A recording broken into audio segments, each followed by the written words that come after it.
This Oh, conference will now be recorded. okay. Well, it's 7 p.m. and we do have quorum. So I will call the meeting to order. Brian will be late and he'll get here as soon as he can. We'll start off with the land acknowledgement. As we gather, we recognize and acknowledge the traditional keepers of this land with whom we share today.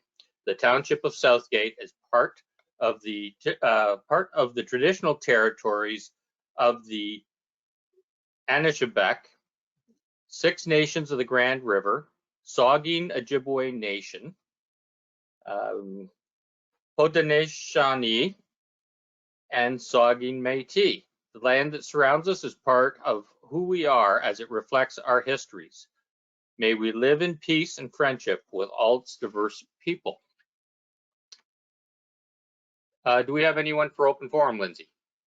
Yes, Mayor Woodbury. We have Jacob Thompson. He's a member of our Youth Action Committee. I Perfect. see him online. Jacob, are you there? Okay. Yep, I'm here.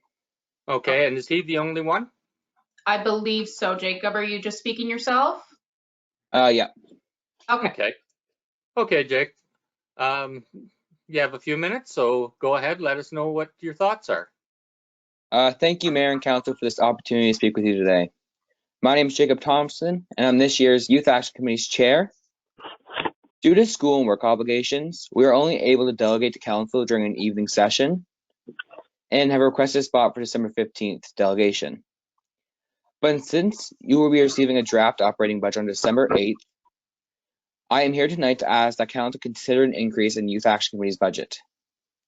With all the new homes in Dundalk, YAC wants to offer higher quality and more opportunities to engage teens in Southgate in team building, leadership activities, and purposeful events like International Youth Day, movie nights, and workshops.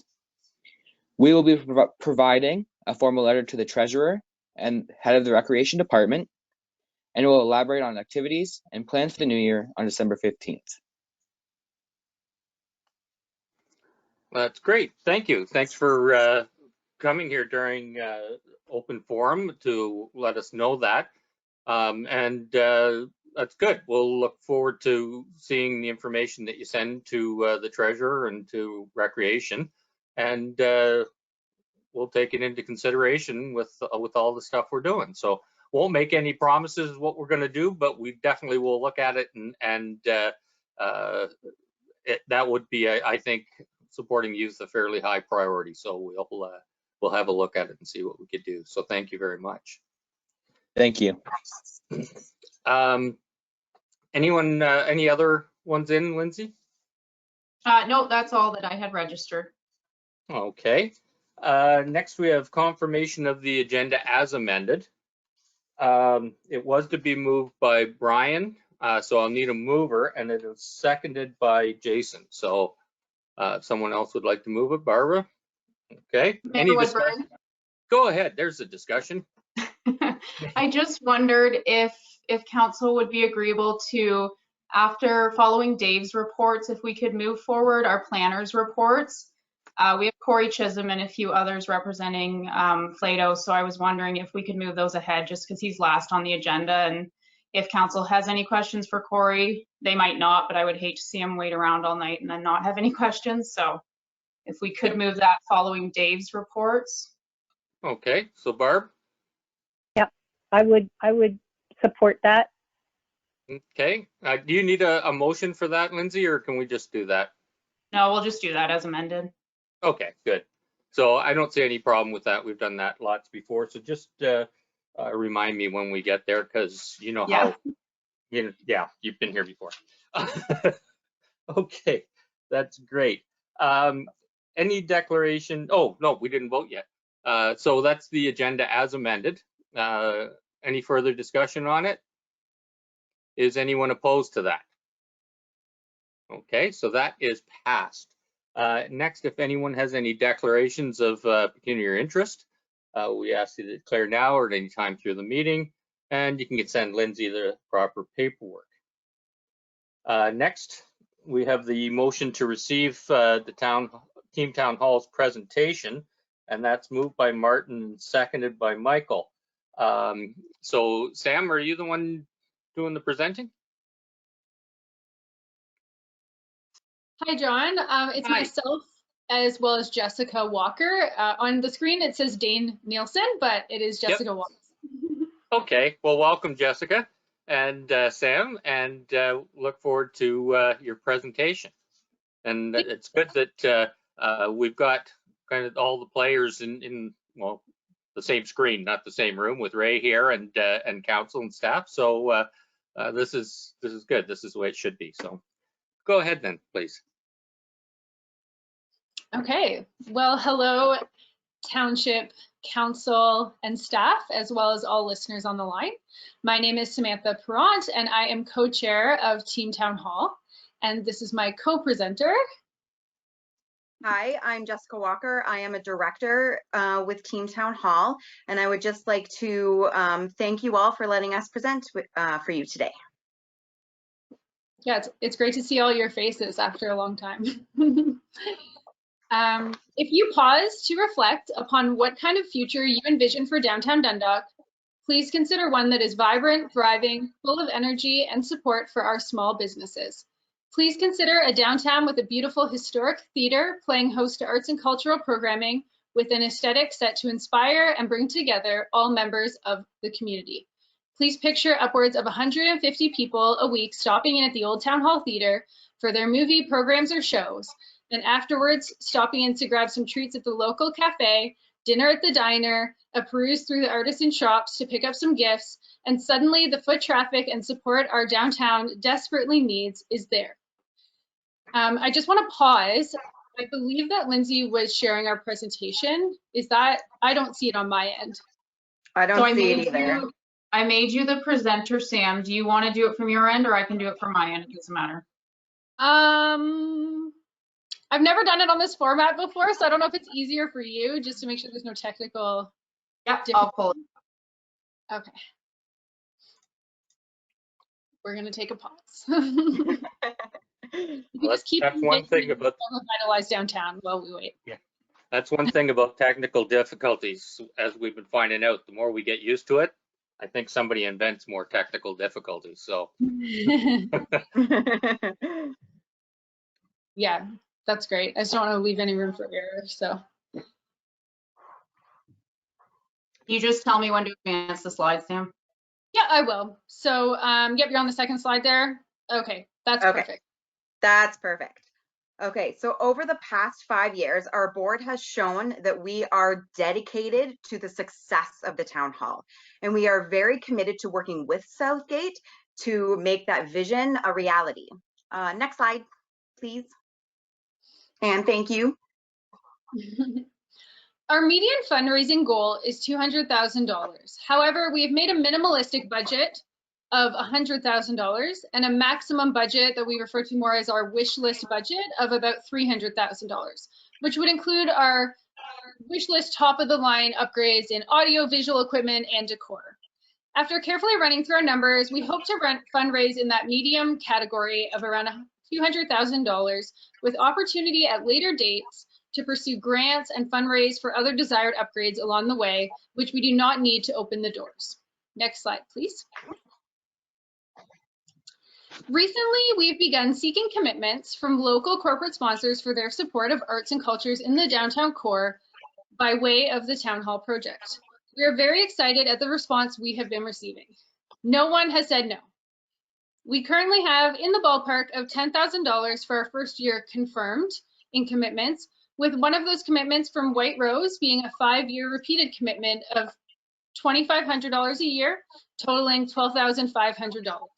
We also have an expression of interest in support for arts and culture in Southgate from Flatto with a $100 donation, which is dependent on council's approval and direction from staff on how the arts and culture donation would be best spent in our community.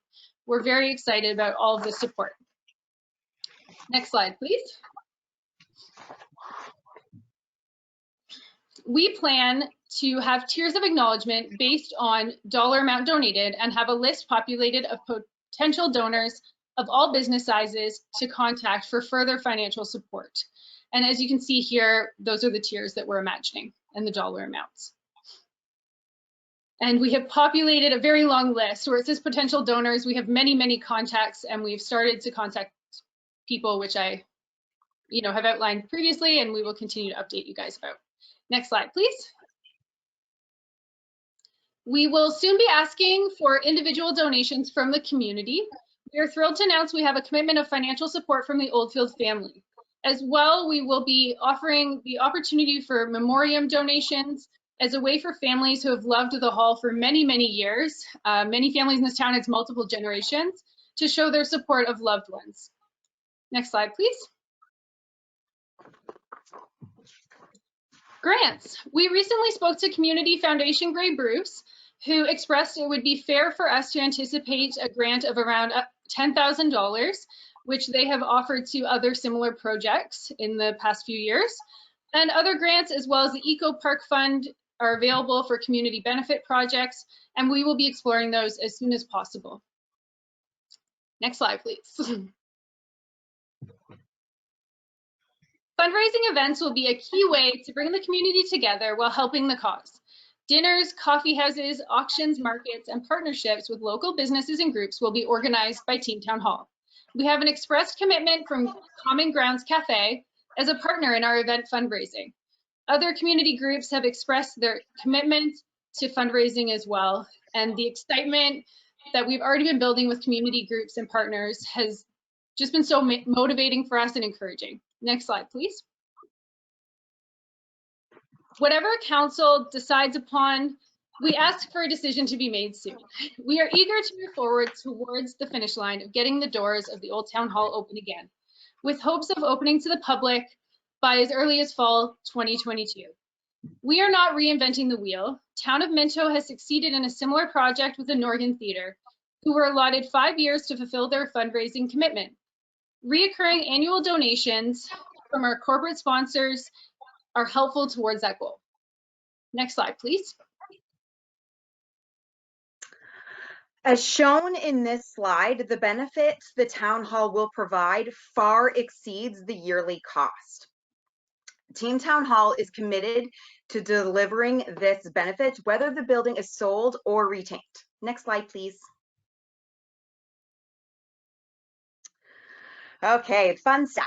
Moving this project forward, we will have movies playing 2 to 3 nights a week. We'll have live theater back again that will restore the culture of our downtown. Next slide, please. We will also have the community coming together to enjoy live music and dance performances and visual arts of all different kinds, as well as opportunities to engage in lessons and learning from some of our amazing and qualified residents that we have. Next slide, please. Ooh, the numbers. Okay, so what we have here is a projected budget. So our projected revenue for year 1 would be $103,275. Then after that, after we get to grow a little bit, we're hoping to get that to $127,850. And some of those numbers are based on the Norgan Theatre that Sam mentioned earlier. Next slide, please. The expenses. So our total expenses that we are predicting would be $117,715. And what's really good is that number is slightly smaller than the number I just gave you. Next slide, please. If operational costs and superficial upgrades are all we are required to fund, our capital contribution is much lower. The going rate for full renovations, top to bottom, is about $200 per square foot. However, we anticipate more like 1/5 of that cost, and we're looking at about $40 a square foot because we do not anticipate mechanical, structural, plumbing, fire safety expenses. We also have volunteers, including qualified tradespeople, to donate services, and we also have access to discounts on all paint supplies to keep our costs much lower than the going rates for cosmetic renovations. Next slide, please.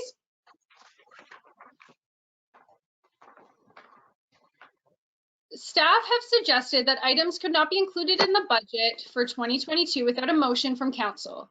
Yet we see a budget space for a new multi-use building that has no supporting motion from council, no use plan, and no expressed community support. Staff should have included a budget line for the town hall, as council has given direction to work with Team Town Hall. We have a viable use plan and the demonstration of community support to move this project forward with a committed volunteer board. An investment from council, regardless of ownership, is required for this project to move forward and to get these doors open. We respect the need for an administrative space in the township, but that does not compete with our need for committed arts and culture and theater space. Next slide, please. It would be cost effective and build collaboration in the community to make use of and improve, if needed, existing facilities within Southgate. We have many adequate large gathering facilities in the east end of Southgate, but we do not have anything like the old town hall, both in ideal location in the downtown core, historic theater appeal for artists and art supporters alike. An investment in this existing facility organically spurs downtown revitalization, tourist attraction, and financial support to Southgate. Next slide, please.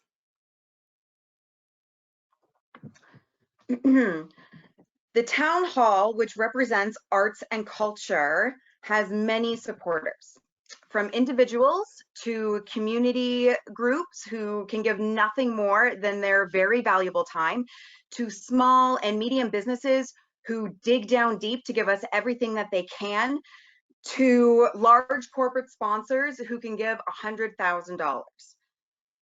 That's comes to the end of our slides, but I would just like to say that for the past 5 years, we have shown that the town hall, what the town hall can become, a beacon of arts and culture, a community hub for the young and young at heart, and a tourism draw for people all over Southern Ontario to come down to our fantastic, beautiful downtown Dundalk.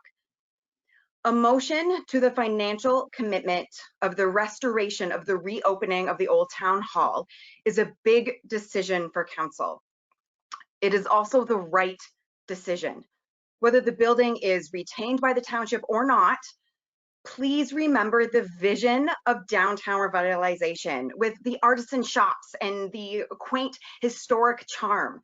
It is largely accomplished and won through reopening of our wonderful theater. Thank you very much. Thank you, everyone, for your time. Thank you for the presentation. Council, are there any questions or comments?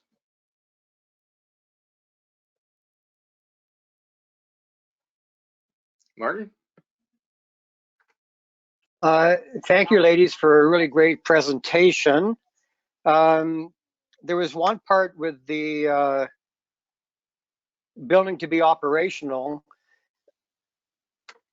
Do you know, and this is something that just came out from this presentation, with the theater, because the way it was built in the 1920s, it doesn't come to code.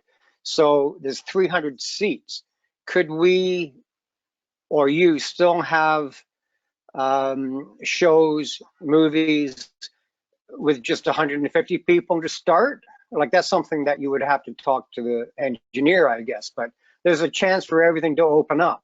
And I think I did mention that because of all the virtual things going on with YouTube and what have you, if you could do that and send it out, that would be a great fundraiser as well, without having a mass of people in the building until it gets renovated. Other than that, I liked the slide where you showed the pool, library, and the arena, and the money being spent to that.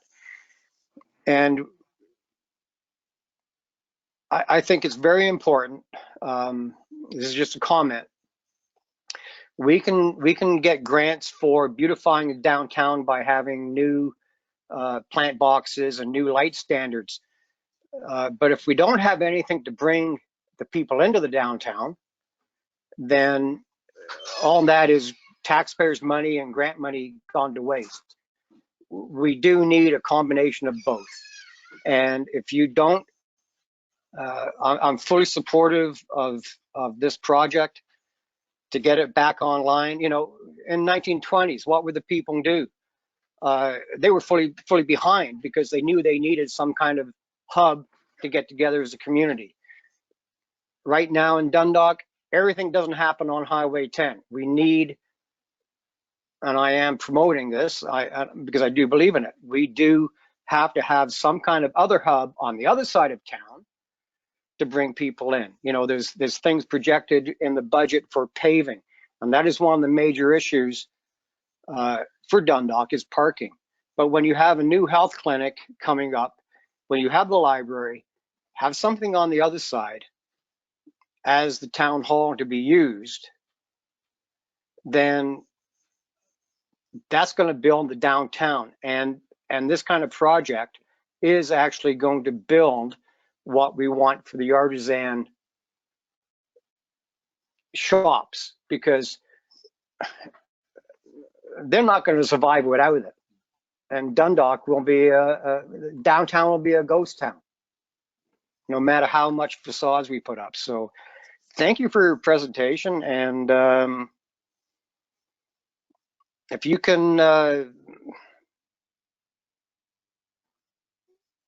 get some more information on the community partners, that would be great too. But I think you've done your due diligence, and you've certainly given council enough to digest. And I think it was well done, and it is something needed in downtown. So thank you very much. Okay, thanks, Martin. Anyone else on council have any comments? Jason?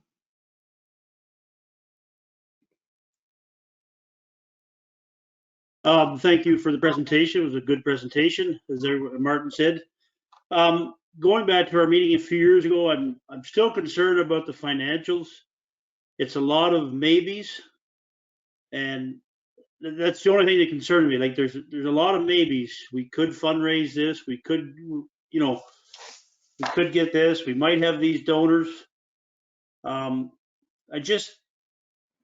understand in your group there's a lot of support, but on my end, I'm looking out at the taxpayers of the whole township. And the numbers scare me. When you say, you know, I forget where it says 40,000 concession stands. I hope it happens, but I can't see it. But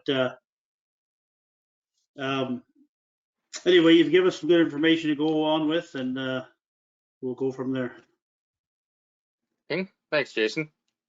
Samantha? Thank you, both Martin and Jason, for your comments. I really appreciate that. I think it's important to know with our operating budget, as much as we can sort of guesstimate based on past shows what kind of turnout we could have, the majority of the revenue we anticipate is coming from our movies and our concession, and those numbers we pulled right from Norgan Theatre.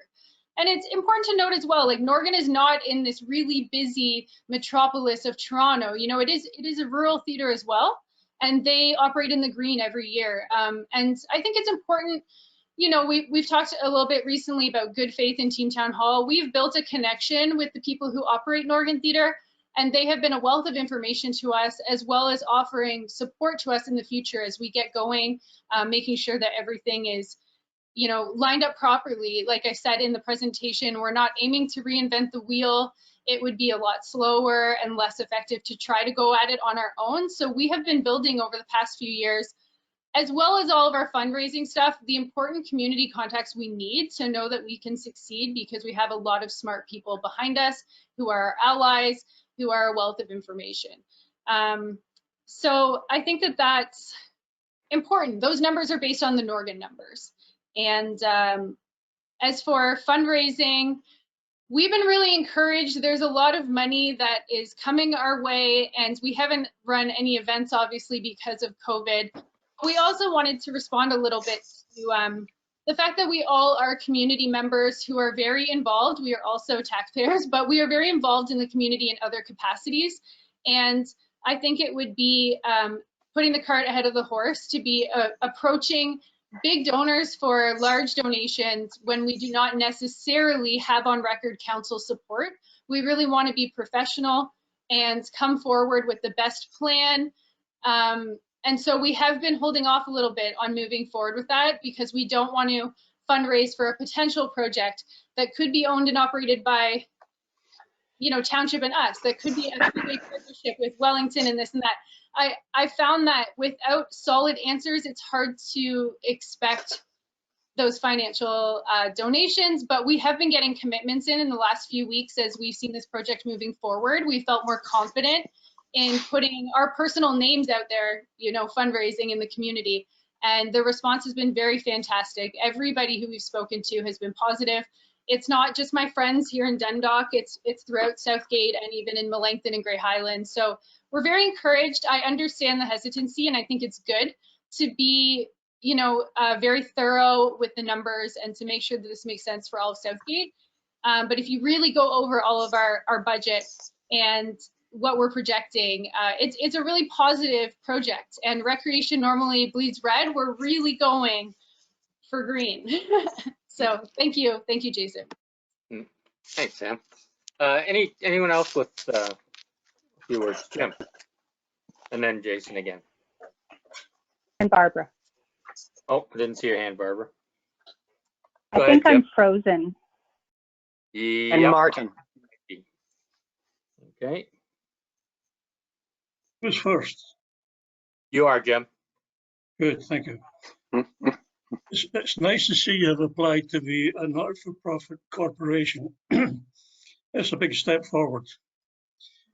When you get that accreditation, you will have a number of directors. How many do you have planned to be on that board? Yep, go ahead, Jessica.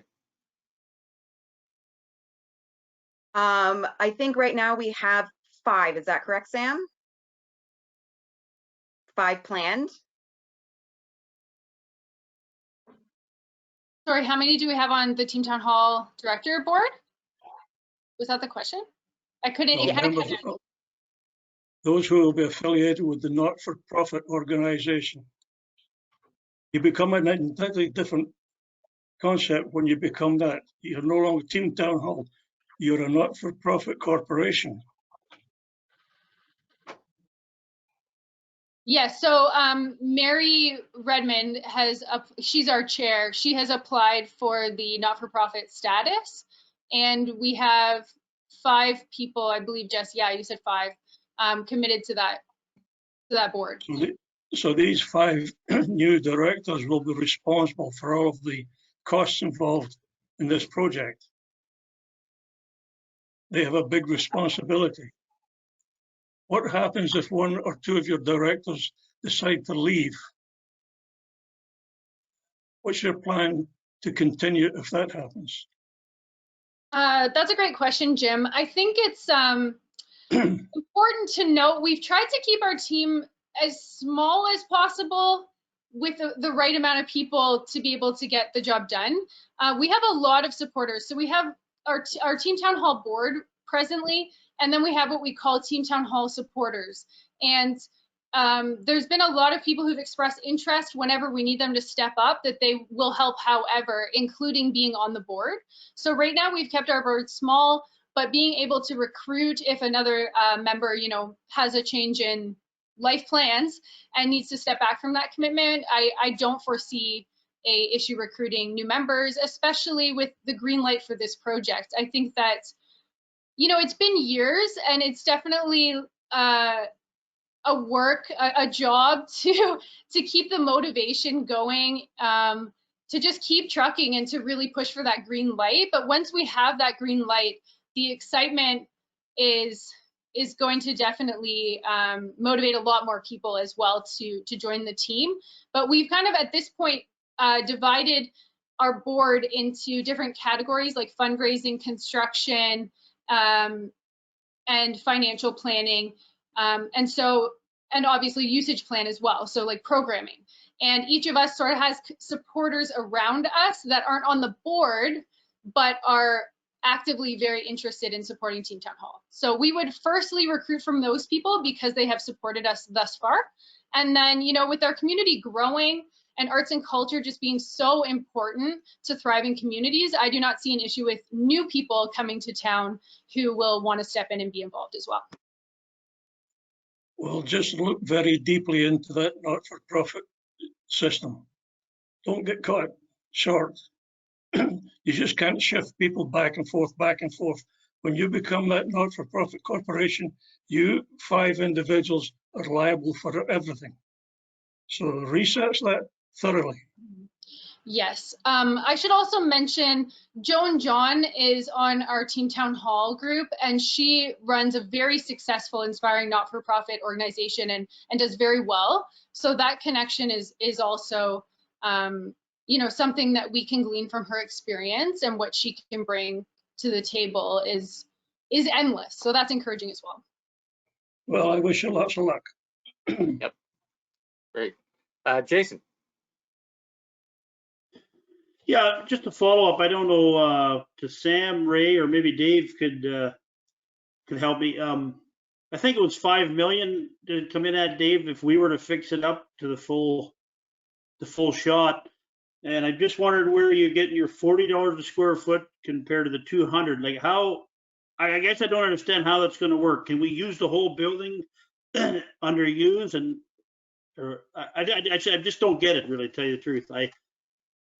Maybe that sounds like a stupid question.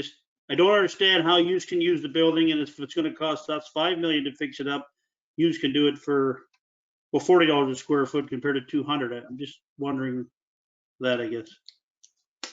Okay. Yeah. Sam. Okay, so I'll answer first and anyone else can answer after me.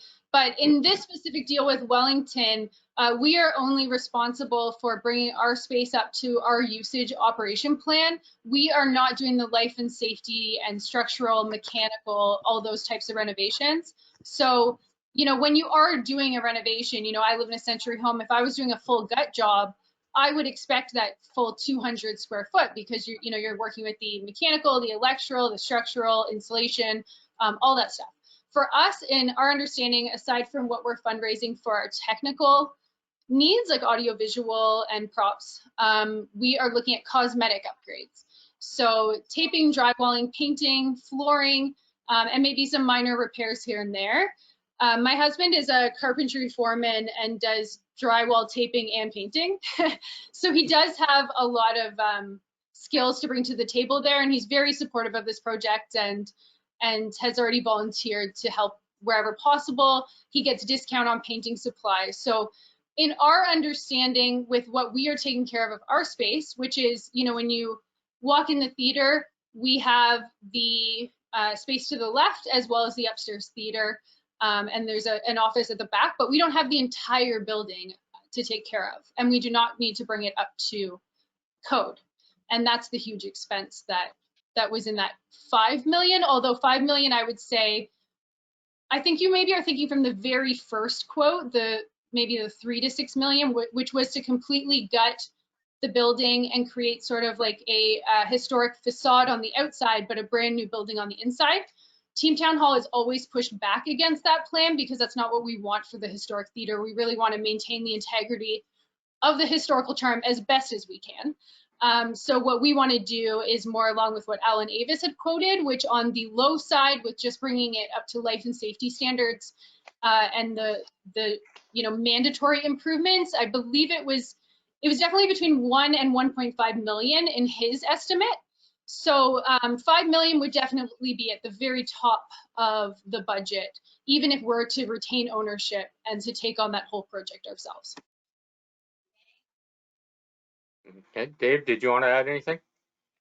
So I think some of those issues maybe should be asked of Mr. Stanton, or we can, I think what we will have to do for sure is to go through all the requirements of the past studies with the 3 parties, the township, Wellington Capital Corp, and the Team Town Hall, to make sure that we each know what our responsibilities are from a capital investment point of view in the building.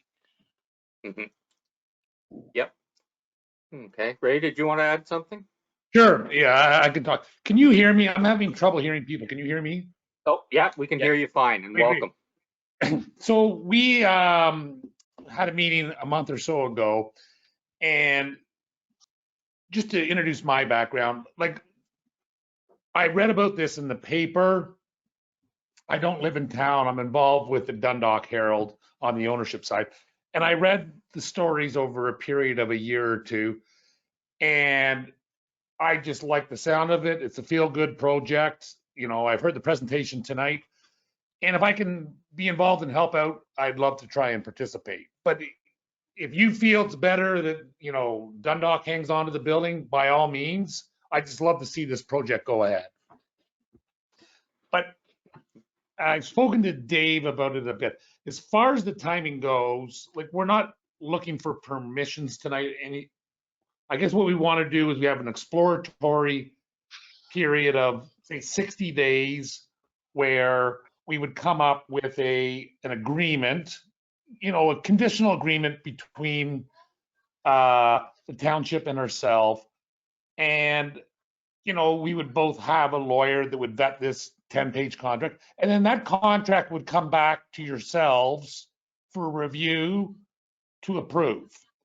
And if it was approved, and I've said this all along, it would be conditional for a 3-month period where I can fully cost out the project. And part of that is myself finding out what exactly has to happen to the building. And I'll be working with Dave Milner and his building staff to find out all the parts that have to be done. I've looked at it. I have a lot of experience in construction. I've been doing it for 30 years. You know, I'm confident we could get it there. But so it would be a 60-day period followed by a 90-day period where I would do all the exploration and try and get a building permit within that time period. But as far as the costing goes, I think it's Jason, isn't it? Yes. Yeah, it was Jason. Okay. Okay. Yes. Okay. Yeah. I don't believe that it would cost, you know, the $5 million to fix the building up. Okay. Great. Well, thank you, Ray. And we appreciate your interest in this. Barbara. Good evening, council and guests. And Mr. Stanton, it's nice to put a face with a name.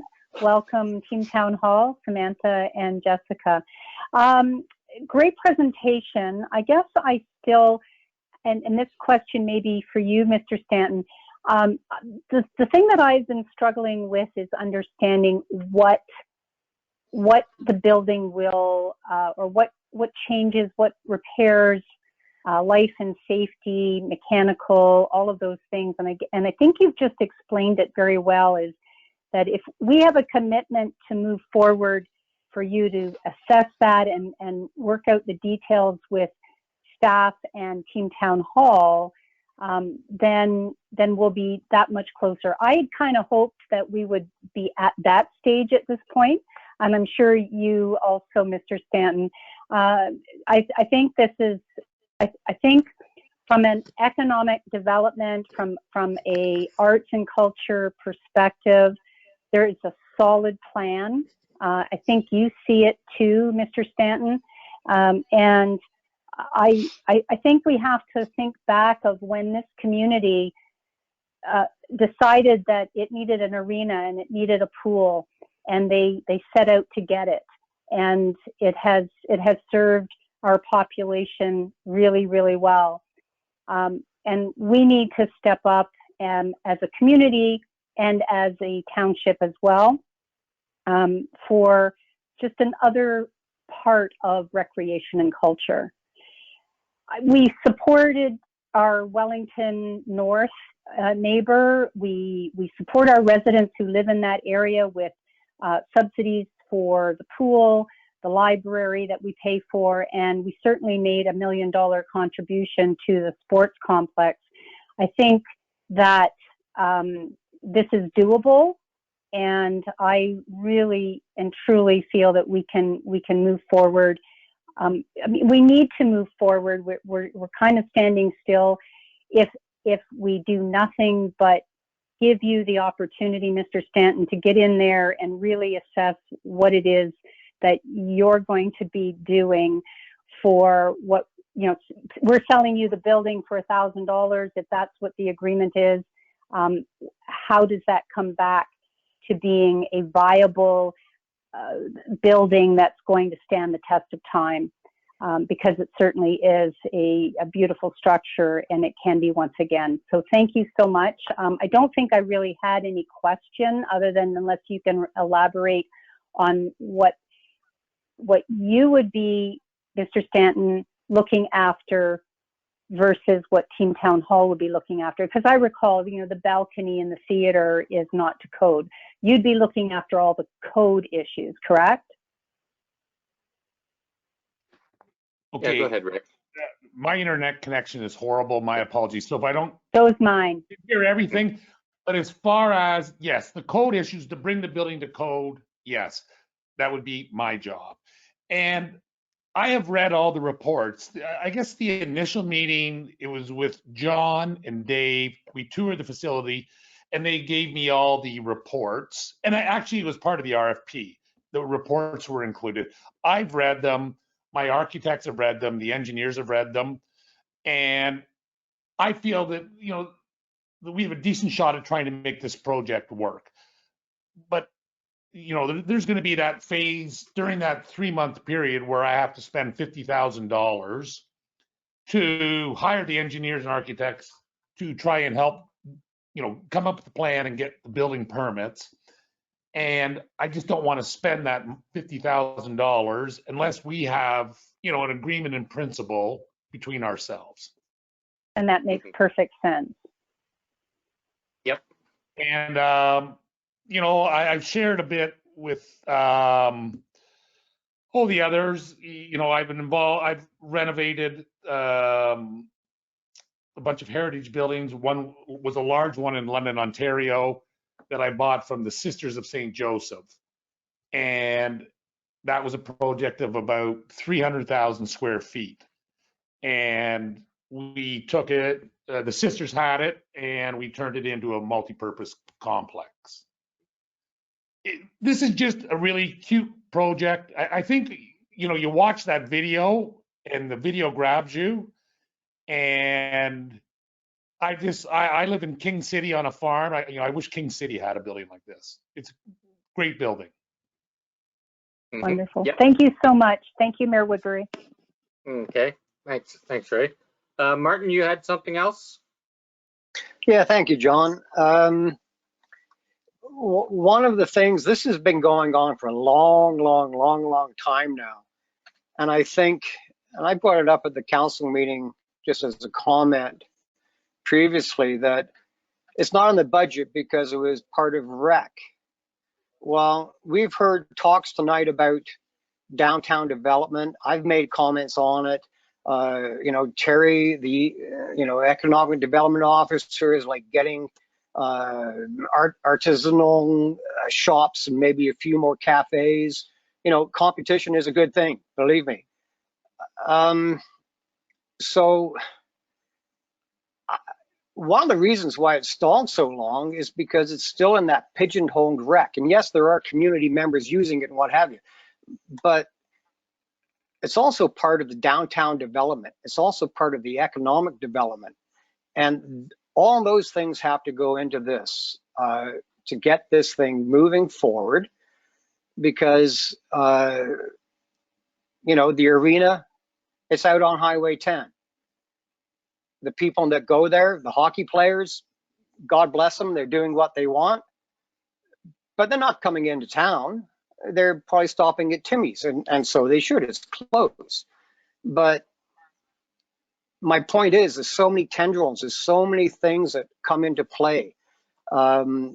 This is a good move for downtown Dundalk for 3 of our community action plan initiatives. And it has to be done. And if we have a buyer who's willing to look at it and put money into it, you know, like I said just previously, in 1920s, the citizens of Dundalk and all the people around it had a dream to build the town hall. Well, that is coming full circle. And I think the downtown needs to develop. And I've seen a lot of small towns come in with these artisanal shops and bang, it takes time, but after 5 or 6 years, it becomes vibrant. And then those grants where we get the little cute park benches and the things, they actually mean something. It's not putting the cart before the horse. They're actually adding to what we're doing. So I'm fully supportive. Great presentation. That's all I can say. So very good. And thanks, Mark. Yeah. Thanks, Martin. We've been on this for quite a while with this presentation, and we have a staff report on it as well as a full agenda tonight. So if there's no more comments about the presentation, not about the whole report and moving on, about the presentation, I'll entertain them. If not, when we get into the staff report, we can get into other questions. So are there any questions about the presentation? Okay, seeing none.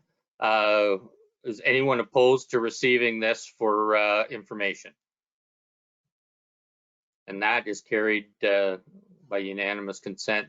So thank you, Jessica and Samantha, for the presentation. It's always good to get more information, and I always say it's always good to get us all on the same screen or the same room, so we're hearing the same message at the same time. So, and Ray, thank you for your input and all you've been doing with this. Next up, we have just the adoption of the minutes, moved by Jim, seconded by Barb. Any discussion on that? Okay, seeing none. Anyone opposed? That is carried. Okay, now we get to talk about Dundalk Old Town Hall. It's Dave's report, moved by Barb and seconded by Michael. It's 9.1.1. Dave, would you like to say anything about your report, or? You're muted, Dave. Wow, and you tried to talk muted before Martin did, so. Yes, that's not good. Yeah. Anyway, the report, I believe, speaks for itself. Just maybe a bit of clarity on the resolution. I do use the word parties because I think there's an agreement or MOU with Wellington Capital Corp to get this 60 days going and have an agreement before council that allows for some due diligence. Then once accepted, it would still have another 90-day proposal that he would go away, confirm what he would need to invest and still be comfortable in upgrading the facility.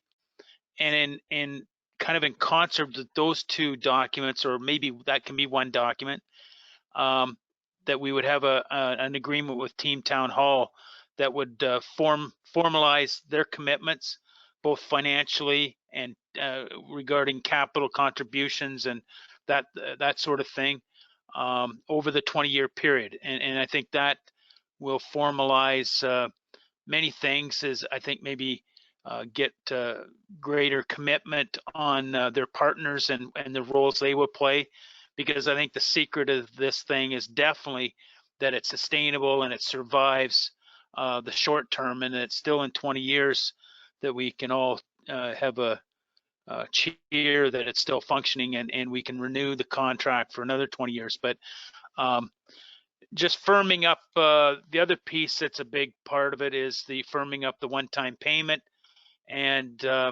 because this is a commitment of $520,000 over 20 years, plus a cost of living increase that we need to consider into our budgeting going forward. Okay. I'll just take any questions from there. Okay, thanks, Dave. Any questions from council? Martin? Dave, thank you, John. You just said 520,000 over 20 years. That's really just a drop in the bucket, isn't it?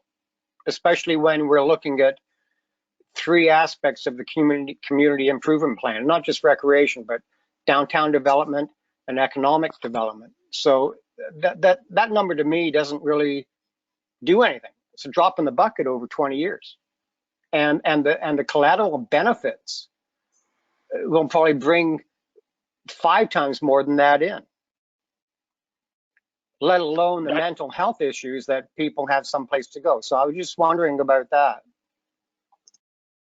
I'll leave that for council debate. I mean, that's the reality of the situation.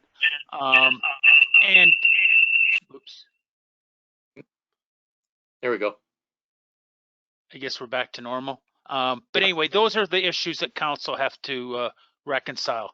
And, you know, are we going to make a one-time payment, or are we going to amortize this one-time payment? We have talked to Mr. Stanton about amortizing the one-time payment over the 20 years with the $36,000 payment annually. Now, Team Town Hall has come forward with the $10,000 contribution annually. And as long as that's sustained, that's great. Maybe we can negotiate that, but I think the big thing is to lock down commitments or get commitments confirmed that there's lots of community partners from the Ag Society, the Lions Club, and many, many, many others that are going to use the facility and will commit to that on an annual basis to be part of the program. Absolutely. And I think that's definitely the stage we're at is looking at what these commitments are, getting it set down, get this 60-day period started so that we can see where we're going, and then allow Ray to do all of his the stuff he needs to. Michael? Yeah, I think it's time that we just start the ball rolling. Team Town Hall is ready to work with Ray, and Ray is willing to work with the Council of Southgate. I think it's time that we get some numbers down on paper. As you can see, recreation doesn't make any money no matter which part of recreation you're talking about. So we need to come down. If Team Town Hall is willing to help out with their cost of the lease of the building, I mean, we're just more or less going to be the back bench if something does fall apart down the road. But I think we've got a strong team in Ray and Sam and her team at Team Town Hall. I think we need to get this program. You know, it's almost 2022, 4 years later into this, and we wanted this done with 4 years ago. So I think we need to let's get this ball rolling. Yep. Thanks, Michael. Any other comments, Barbara? Through you, I agree with Councillor Scherson. It's time to move forward. Let's get this party started with the parties all involved. I also agree with Martin. He mentioned something during the delegation about economic development and community improvement plan. And our economic development officer is on the line. She had mentioned in a previous report, in a previous meeting, something about artisan feel, you know, revitalizing downtown. And I think that Martin's comment about this being pigeonholed under recreation, maybe it's time that economic development start taking a bigger lead to a bigger role in this whole project. I think there's a lot to be said with an energetic and enthusiastic economic development officer that's got some great ideas, and hopefully she's already in touch with you, Sam, and we'll look forward to great things happening. And Mr. Stanton, I'm looking forward to hearing some very soon the agreement. I support the resolution of moving forward, so thank you very much. Thanks, Barb. Jason? I guess, yeah, I'm in agreement. I want it done one way or the other. I'd like to get this done. As far as the recreation, I understand it's a losing thing, the arena and the pool, but they do pay to use it all the time. And so that's a bit of a different thing. Anyway, I just, you know, as far as the fundraising, I'm backed in, I guess. I've been involved in a lot of fundraising at different levels on the hockey side of it. And I just really hope you have the commitments, because I've been fundraising chair on those boards, and yeah, we're going to be there to help you. We're going to give you this donation. We're going to give you that. And the day comes, and half the people that we're going to donate are there, and half the people that we're going to help are there. So, you know, if this is going to help the downtown community get established, that would be great. But, you know, why aren't these other buildings we have now being utilized and drawing people into the community?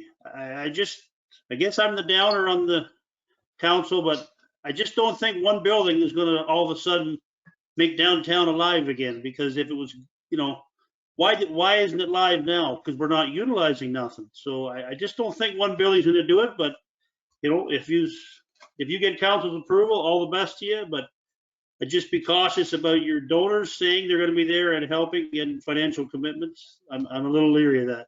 It's just a comment. Thanks, Jason. And I guess that's what we're looking for, is to soon find out all that.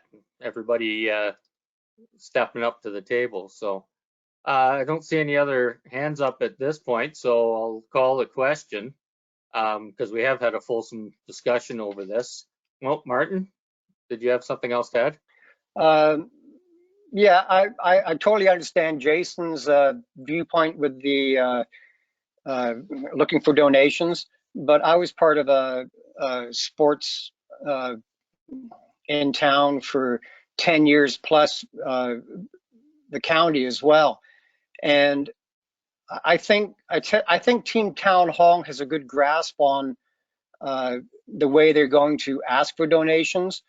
You just don't send letters out. You actually talk to the people. And that's what I did. And I took that sports organization from being nothing to coming back for at least 12 years because we talked. And I think Dane, well, sorry, I see that on the screen. I apologize. And then Sam, I think they have a good grasp on that. This is a community donation, and I think they're going to do their legwork. And yeah, you're going to have to be very due diligent in whom you ask, but I think you know that already. So that's the end of it for me. Thank you again for your presentation before. Yep. Okay. And yeah, I think we need both the encouragement and bringing up the downside so that we're walking into things with open eyes. So I appreciate all the comments. Okay. So is anyone opposed to the motion to get this started? That's at 9.1.1. I'll declare that passed by unanimous consent. So there's another step forward, and I guess all of us look forward to monitoring through this next step and the results that we get. So thank you, Team Town Hall, Jessica and Samantha, and thank you, Ray, for the work you've done on this, and Dave with your staff. Greatly appreciate it. Thanks. Okay, Dave, we have another of your reports, the Melanchthon boundary adjustment discussions, moved by Brian and seconded by Jim. Anything you wanted to add to that? Okay, I got my microphone on. Just wanted to start the process and get council informed, because this is not something we do often, or Melanchthon has done often.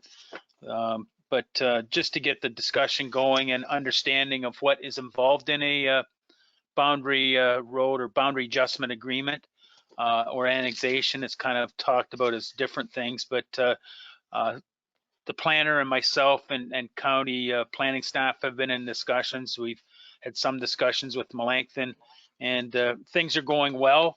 But it's not going to be a fast paced journey, but it will be something we work through with Melanchthon.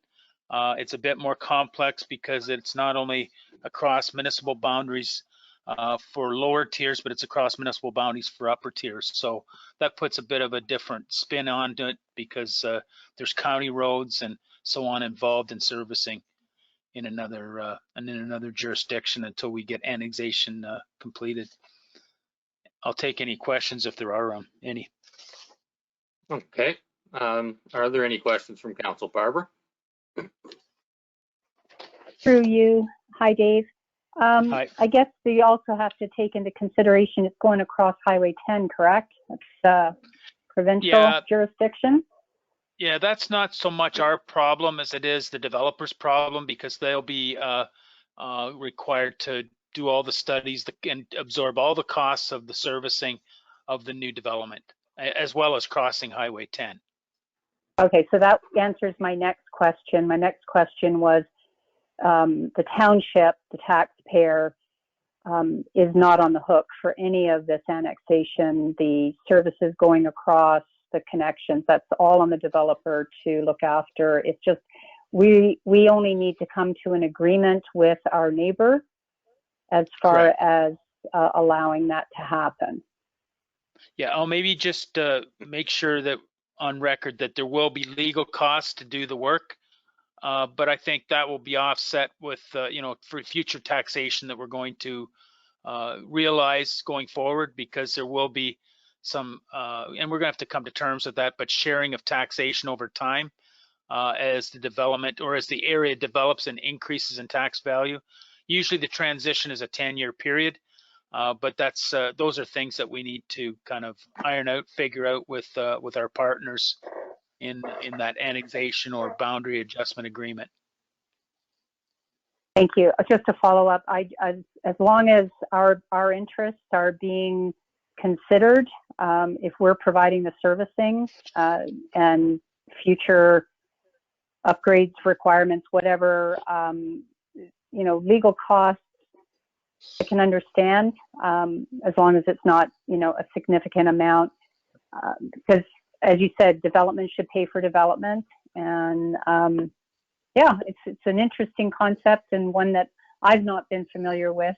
I had to actually look it up. So there you go. Thank you. I think something too to keep in mind is the overall, one of the things that it'll do.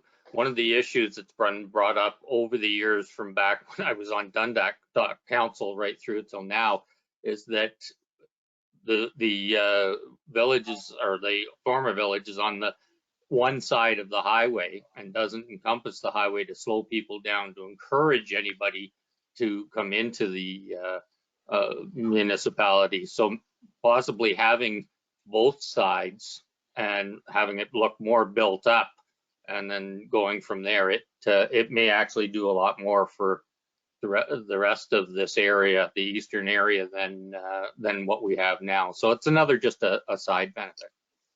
Any other questions or comments? Or Dave, did you want to add anything? Yeah, and you bring up a good point with the road side of it. This is going to be many years down the road, but this is going to be the first phase of annexation of lands across the highway, because I would envision wherever we construct on one side of the highway eventually will be annexed in the future, whether that's 5, 10, or 20 years down the road. But what brings into it, John mentioned, the mayor mentioned that, kind of both sides of the road. So when you get to that point, you may actually do an agreement with the province on an MTO road to turn that into maybe a county road and do it like we do with the county on Main Street. We'd have more control over the highway, more control over signage, and more control over speed limits and so on.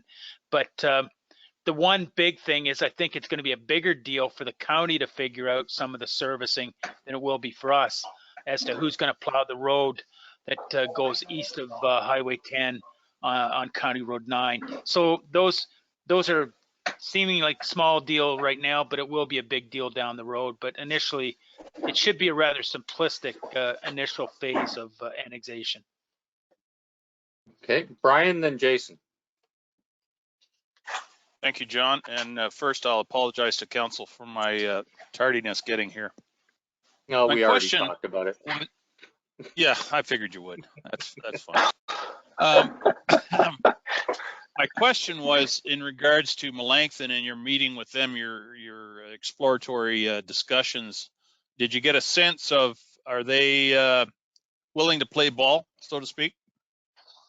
Yes, that's a really good question, and I didn't bring that up so much, but they are, I believe, quite interested from the initial discussions. They've went through that. I believe it was, and I have the Shelburne Melanchthon agreement back about 2002, just after amalgamation that we realized in 2000. They went through an annexation or a boundary adjustment with Shelburne. So they're likely more familiar with it than we are, but they have no interest in, they have no urban area for, water operators or capacity to produce water or treat wastewater. So that's, they were fairly emphatic, the mayor and the CAO, that they weren't interested in that, and they've talked to their council about it. And I think so far it's, I'm not going to say it's welcome, but it's positive, because they wouldn't have the capacity to deliver the services that this future development will require. Well, good on them, because I think we can recognize that any of this growth or development should be good for the area as a whole. And what's positive for the east end of Southgate is positive for the west end of Melanchthon. So thank you. And I'll maybe, Brian, that was probably our part of what Mayor White had to say about it, was that he saw the benefit to the community in general of doing this. Dave, go ahead. Yeah, and I think Brian makes a good point. I mean, the shoe's going to be on the other foot someday, because we have a similar arrangement, I would say, coming with likely Mount Forest, only it's going to be in reverse.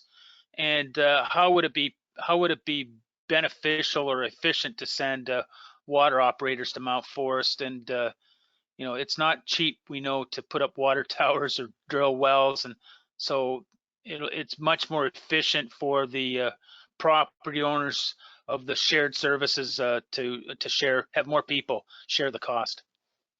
Mm-hmm. Jason, then Barbara. Yeah, no, I agree. It's a good thing to look into and maybe proceed with. Just wondering for sure, Dave, is it 150 acres kitty corner to Tim Hortons and then 100 down the highway beside our property? So what he's told me, and it's the one good thing about this development too, is it's all owned by Flato. So that makes it a lot easier from a planning perspective. What I've been told is it's 50 acres abutting the land down at the second eco park on Highway 10, and it's 200 on the northeast corner of Highway 10 and Main Street. So I've yet to get the legal property descriptions and research that, but that's what he's told us so far. Yeah, the first meeting we had was more of a feeling out without exact places and numbers, and it was pretty good that way. Barb.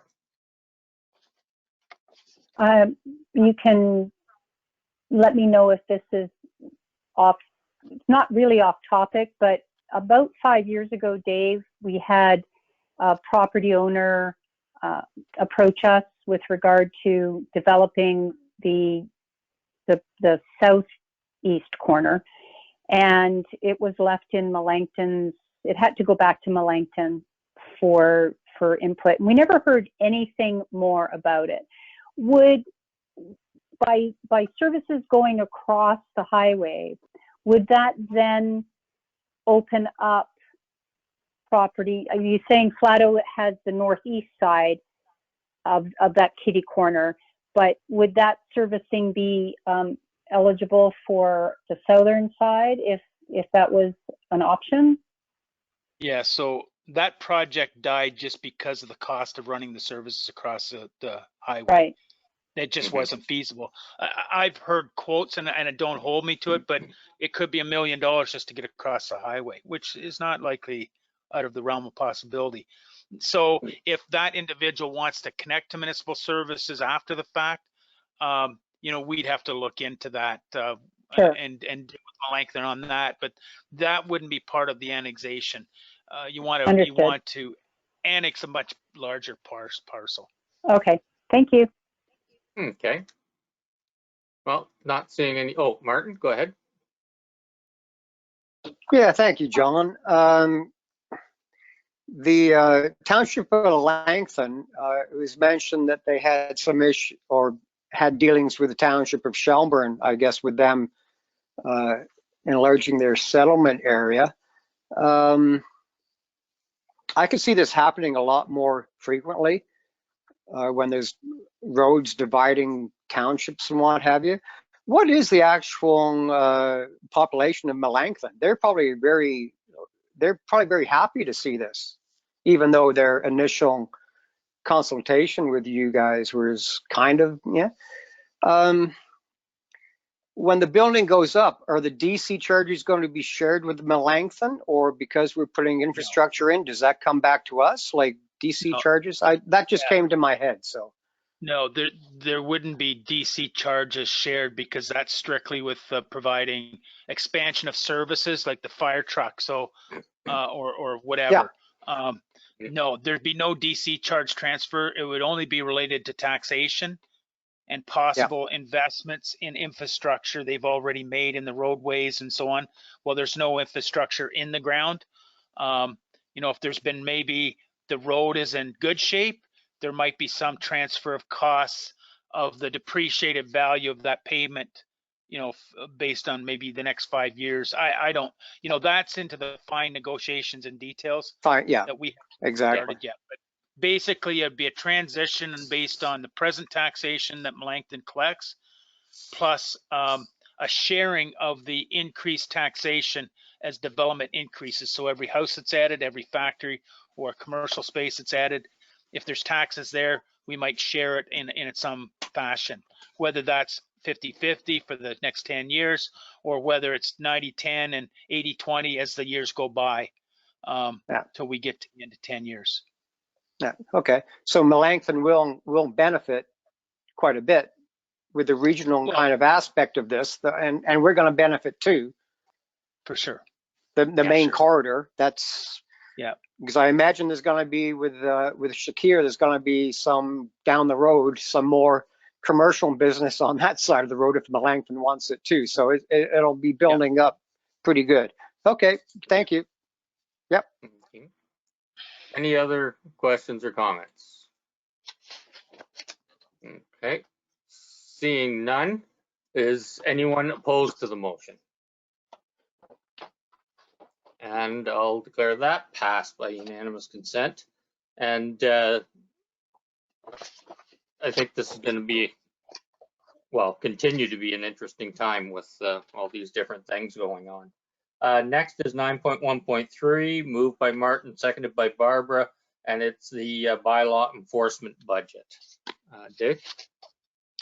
Yeah, so we provided this report because we did some analysis on some statistics that we have, and one thing that we're not, I don't think, doing as good a job as we could have or could have done is on bylaw enforcement and getting, bylaw enforcement's easy if you walk up and everybody plays along and solves the problem. But that is, over the years, has happened less and less. And the effort to gain compliance is greater, and going to court more often to get compliance. So it takes a lot more time. It takes sustained effort to follow up very frequently to get compliance.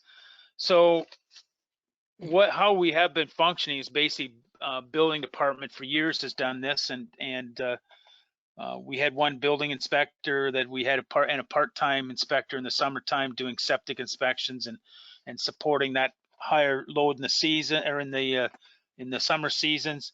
And now that we've gone into the growth phase you can see the numbers that building permits went from 265 to 243 to 462, and an estimate to finish this year of 506.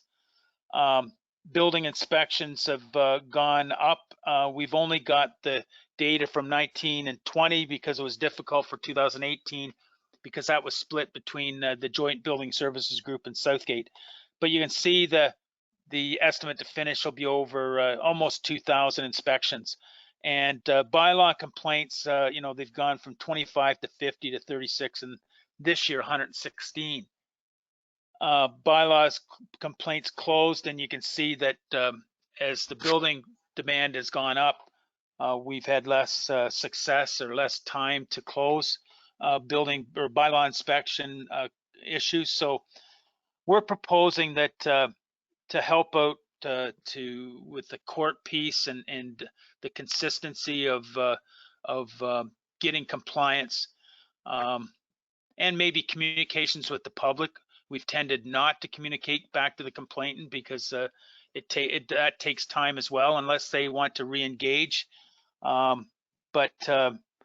Anyway, what we're looking at is someone with experience that can support canine control, fire department, and the planning department for zoning compliance issues and so on, that has this expertise to do the job. And we're just looking to maybe see if council's interested in putting that into budget, because there doesn't seem to be any backing away from the demand in building. And bylaw seems to have a demand because, is it COVID impacted? We don't know. It's definitely seen an increase because the complaints have spiked. But anyway, this is where we're at, and this is what we think is needed going forward. At the same time, I think we need to look at our bylaws, and if people are not going to comply, that we maybe got a bit harsher teeth in our bylaws, that some money can be recouped from non-compliance to support the cost of bylaw enforcement.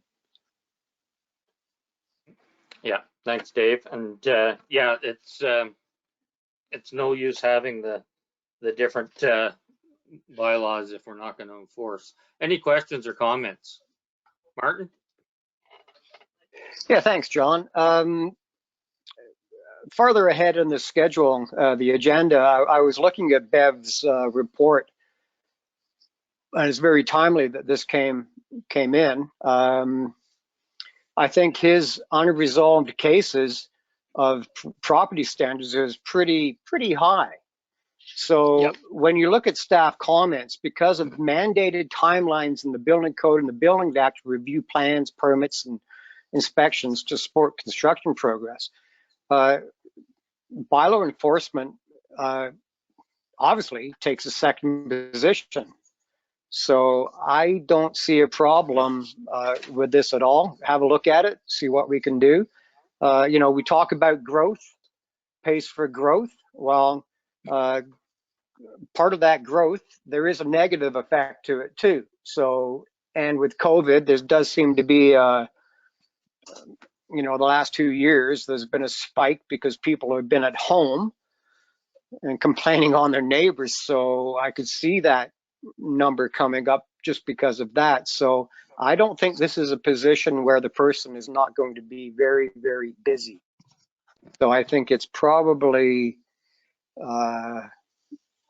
something that should be looked at and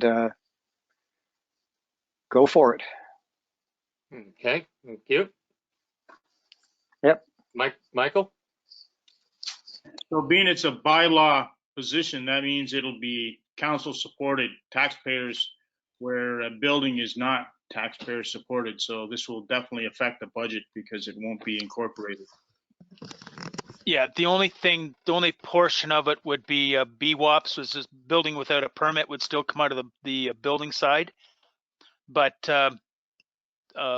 BEV would be still needed quite heavily in that process, and this person would only be involved to help support and take it through to the court phase, which there could be some cost recovery from building for that, but you still need your fire department to help out with fire complaints. But as far as actually writing the tickets and taking it through to recovery of costs and so on through the courts, we can have this person do that. Okay, Barbara? And Through then you. Brian. So this position would report to the chief building official and bylaw enforcement, because that's, I see Bev's on the line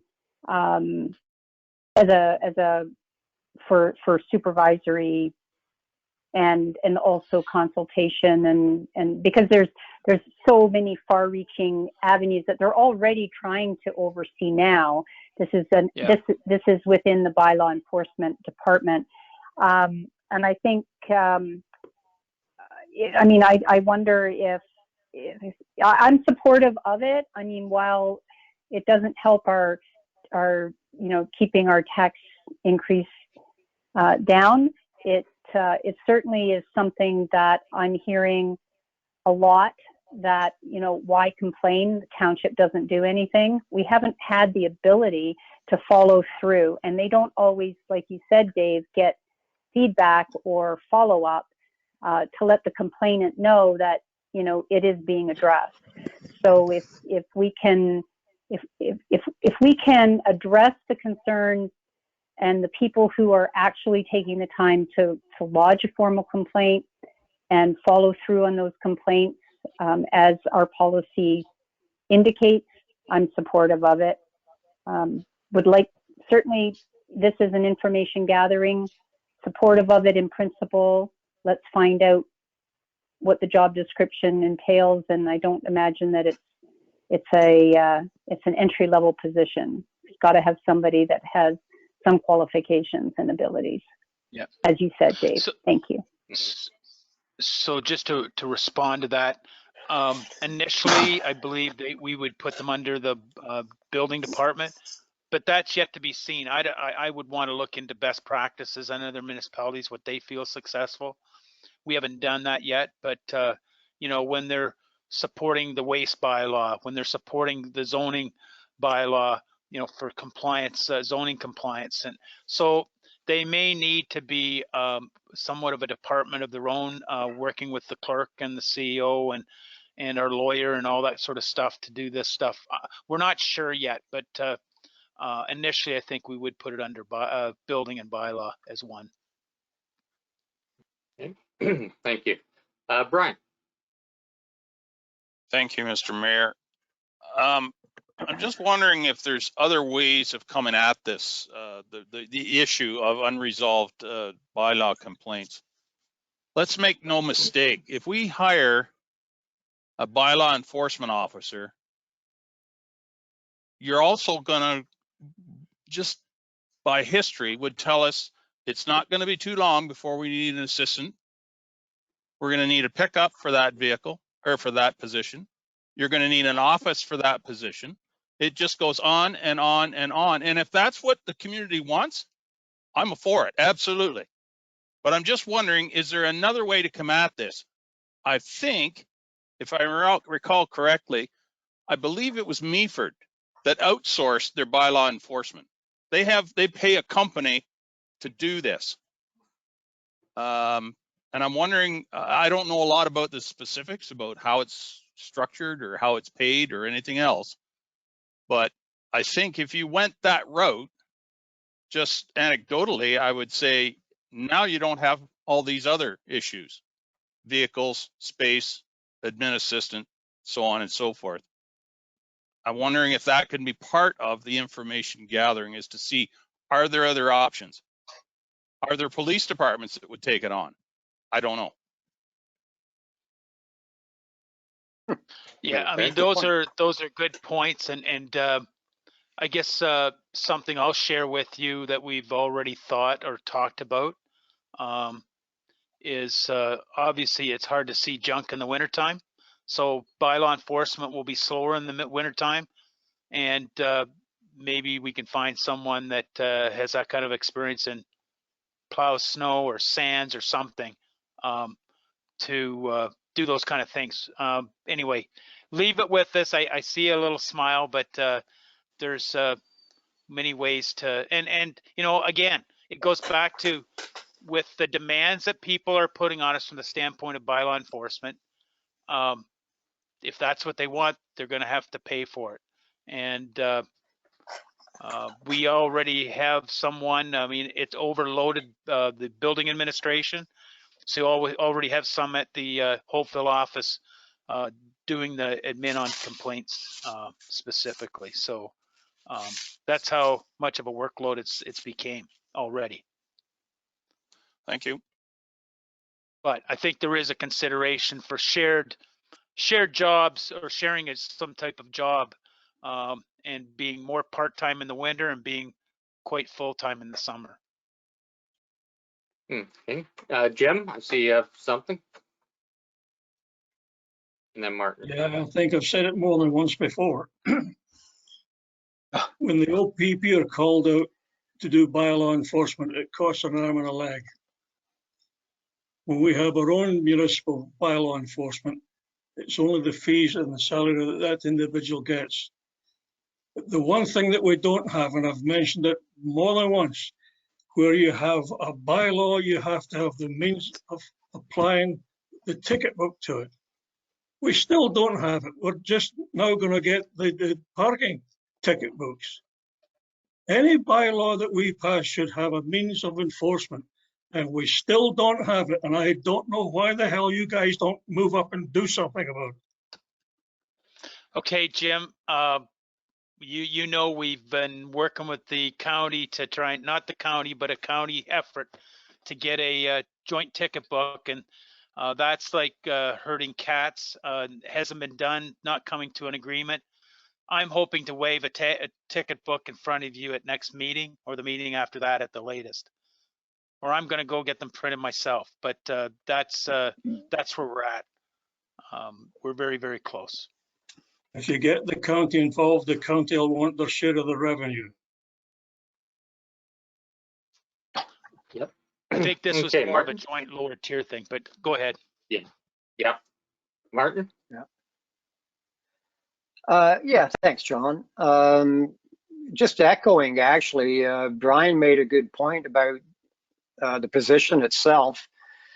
There's a lot of companies out there doing contract work for people coming in, especially when Dave mentioned in the wintertime, it's kind of hard to do it. So for, having to look at properties. So maybe that contractual item might be looked at. And Councillor Frew, Jim has just echoed what I was saying. If we're going to be doing, we were talking about bylaws and we have to have teeth with them. He did bring up the idea of the booklets. So I'm glad to hear that that'll be coming down at the next meeting, because hopefully if this position does get filled either by full-time or by a contractual position, give them something to go out and use on their job. So hopefully that'll come forth in the next couple of months, because as discussed, we have bylaws, but we don't have any teeth to back it up. So that's good to hear, Dave. That's good to hear. So, and I'll share the expense on the book with you if you want. I'll take it out of my mute jar. Yeah. Or barrel, Okay. mute barrel. Barbara. Thank you. And just to touch, maybe if Bev Fisher is still on the, I see his name.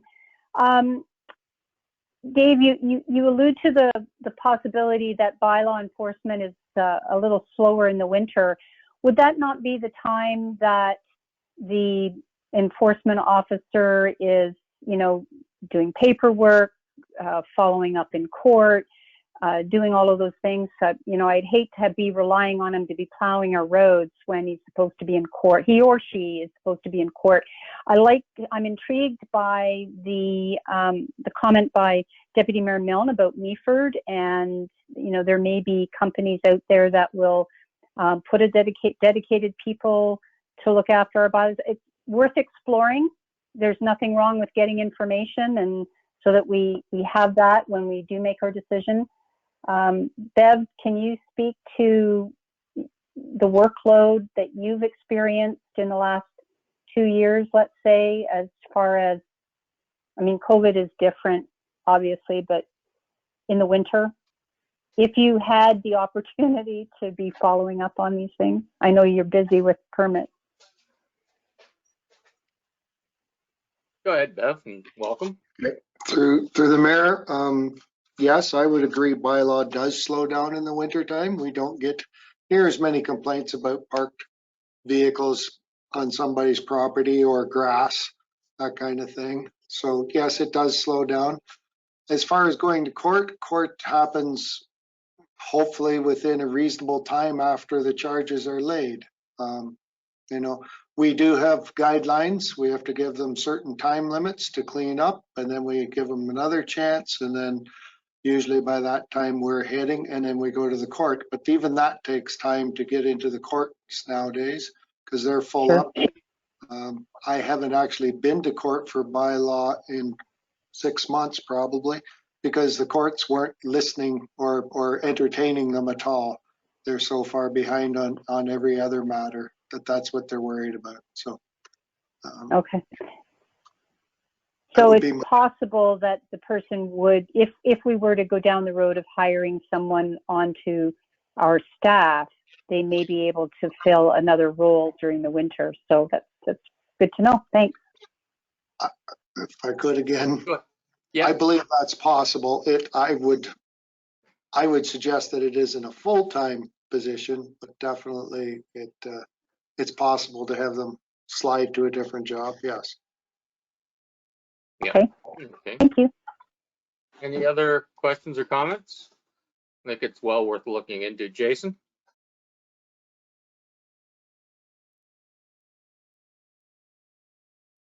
Trying to get off mute here. Yeah, Brian kind of stole my thunder too. I was wondering about a contract or something like that, but I'm kind of on the fence.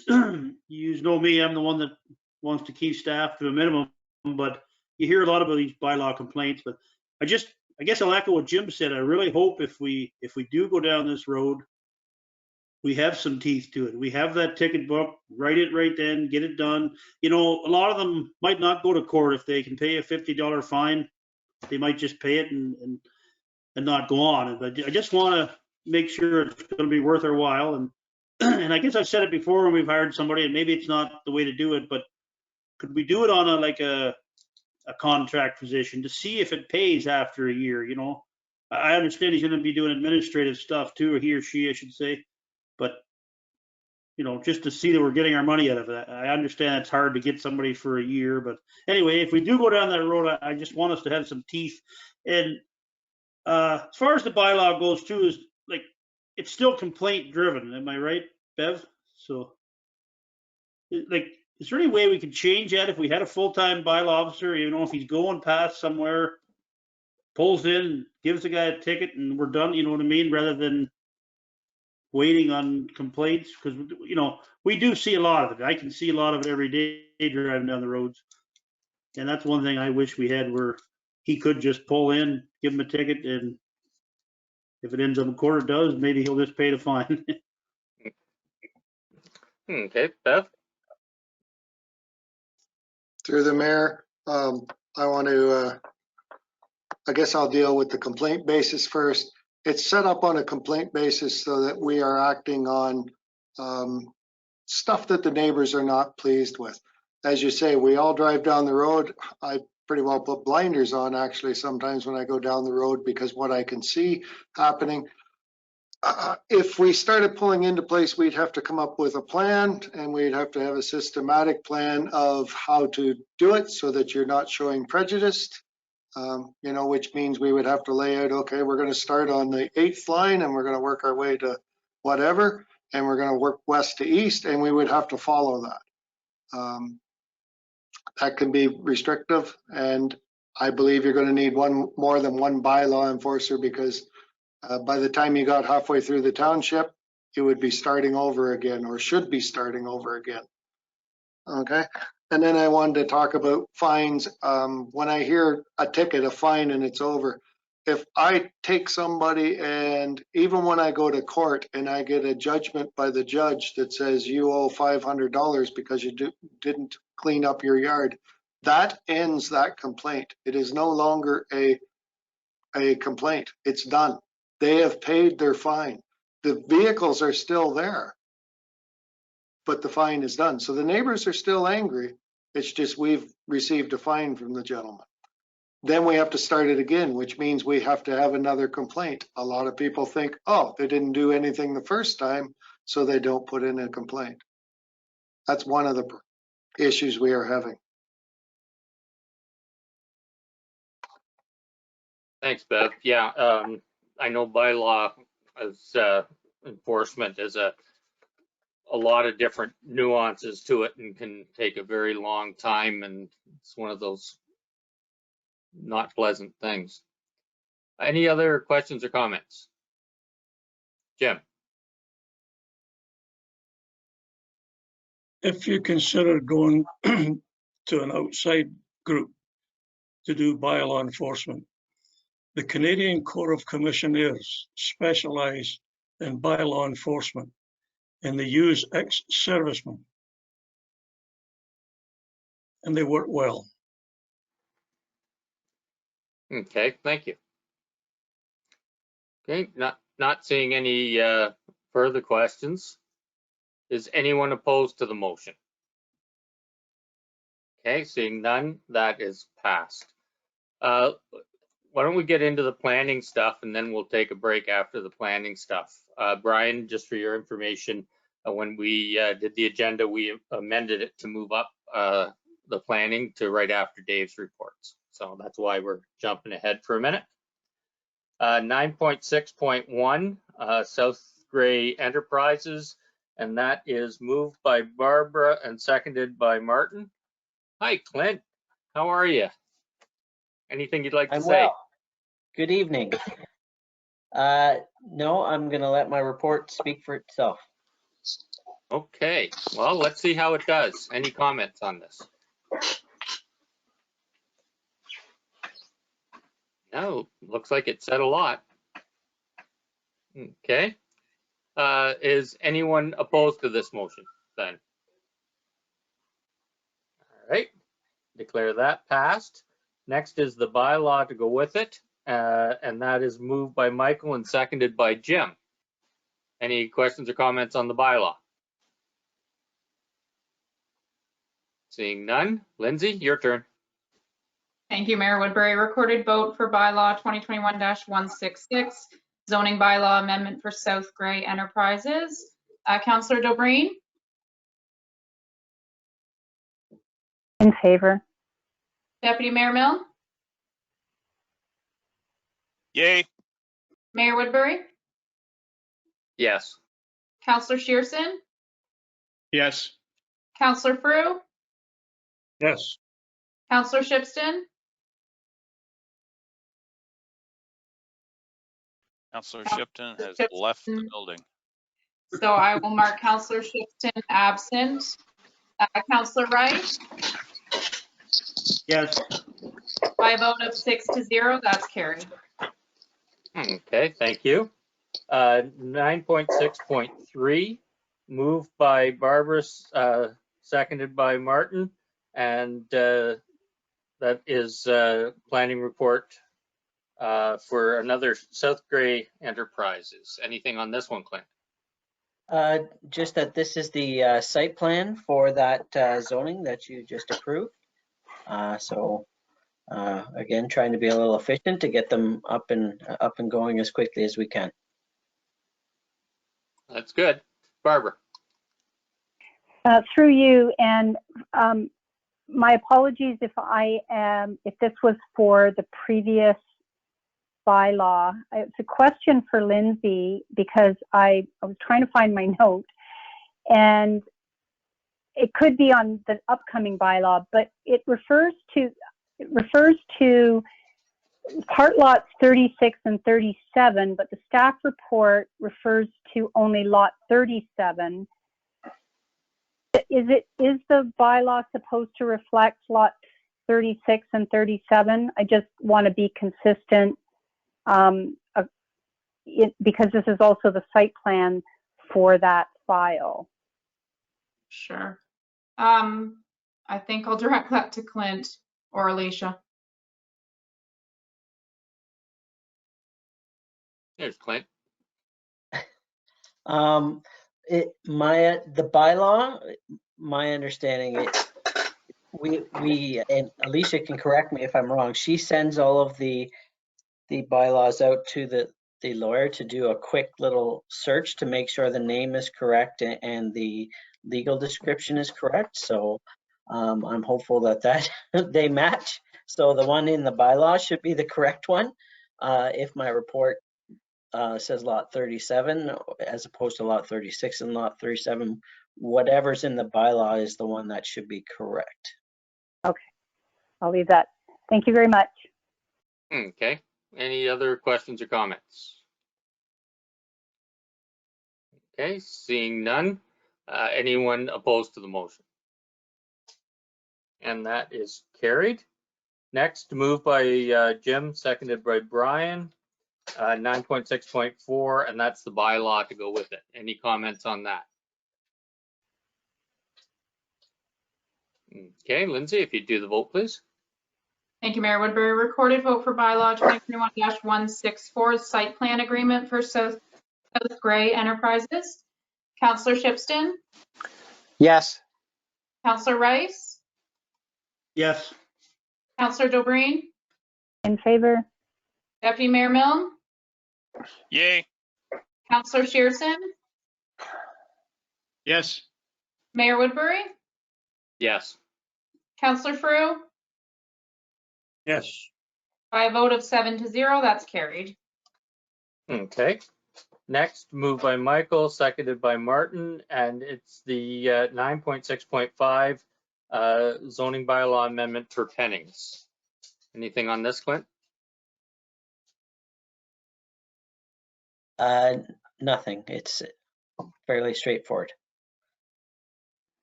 Sounds fair. Any questions? Well, looks like council agrees with you. It's pretty straightforward.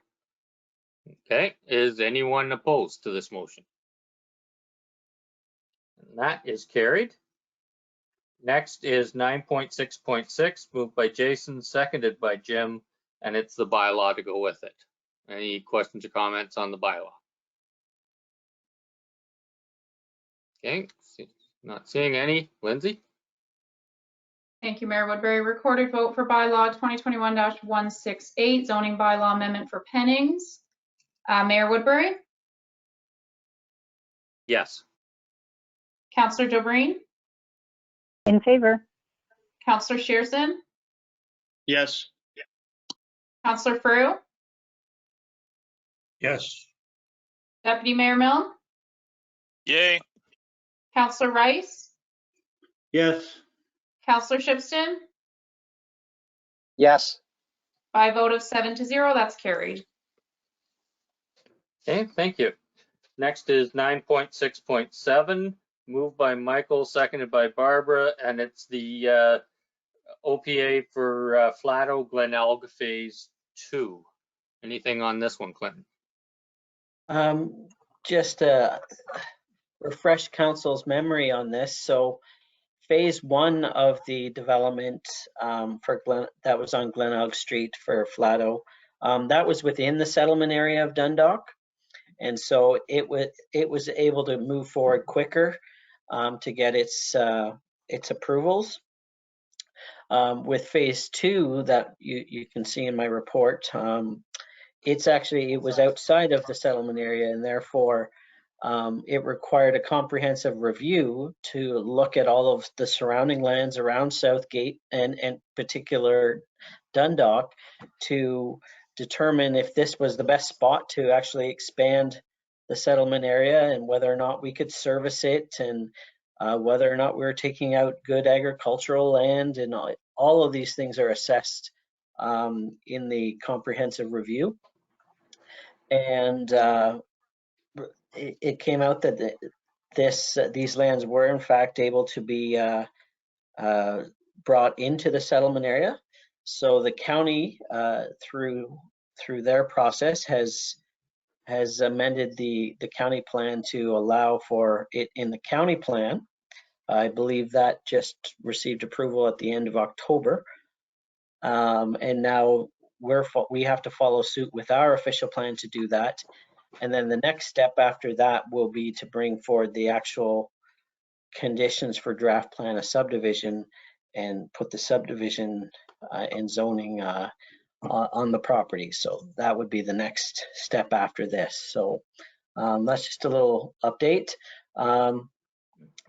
The ultimate goal is to get 155 residential units on that piece of land.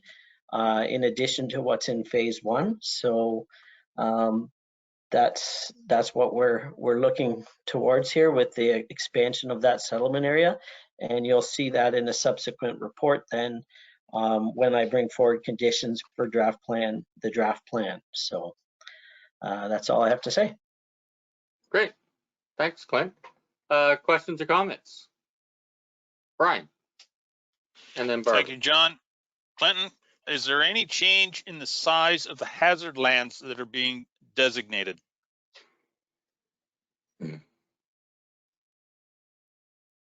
Or are the hazard lands the same as what they were designated prior? Just let me. I think there might significant changes. Yeah, there's not a significant change. Very good. Thank you. Okay. Barbara? Brian beat me to that question. My other question was, what does 6 partial lots represent? The other indicates the single detached, the townhouses, and then 6 partial lots. Okay, I know the answer to that one. Oh, good.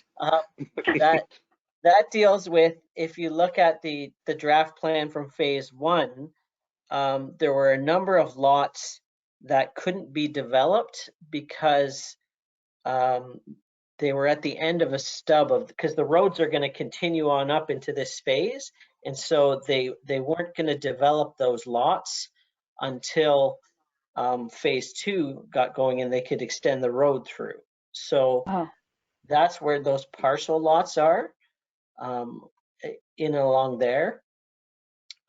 There's actually, 1, 2, 3, 4, 5. Yeah, I believe it's 6 lots along there, and that's because of the changing over from phase one into phase two.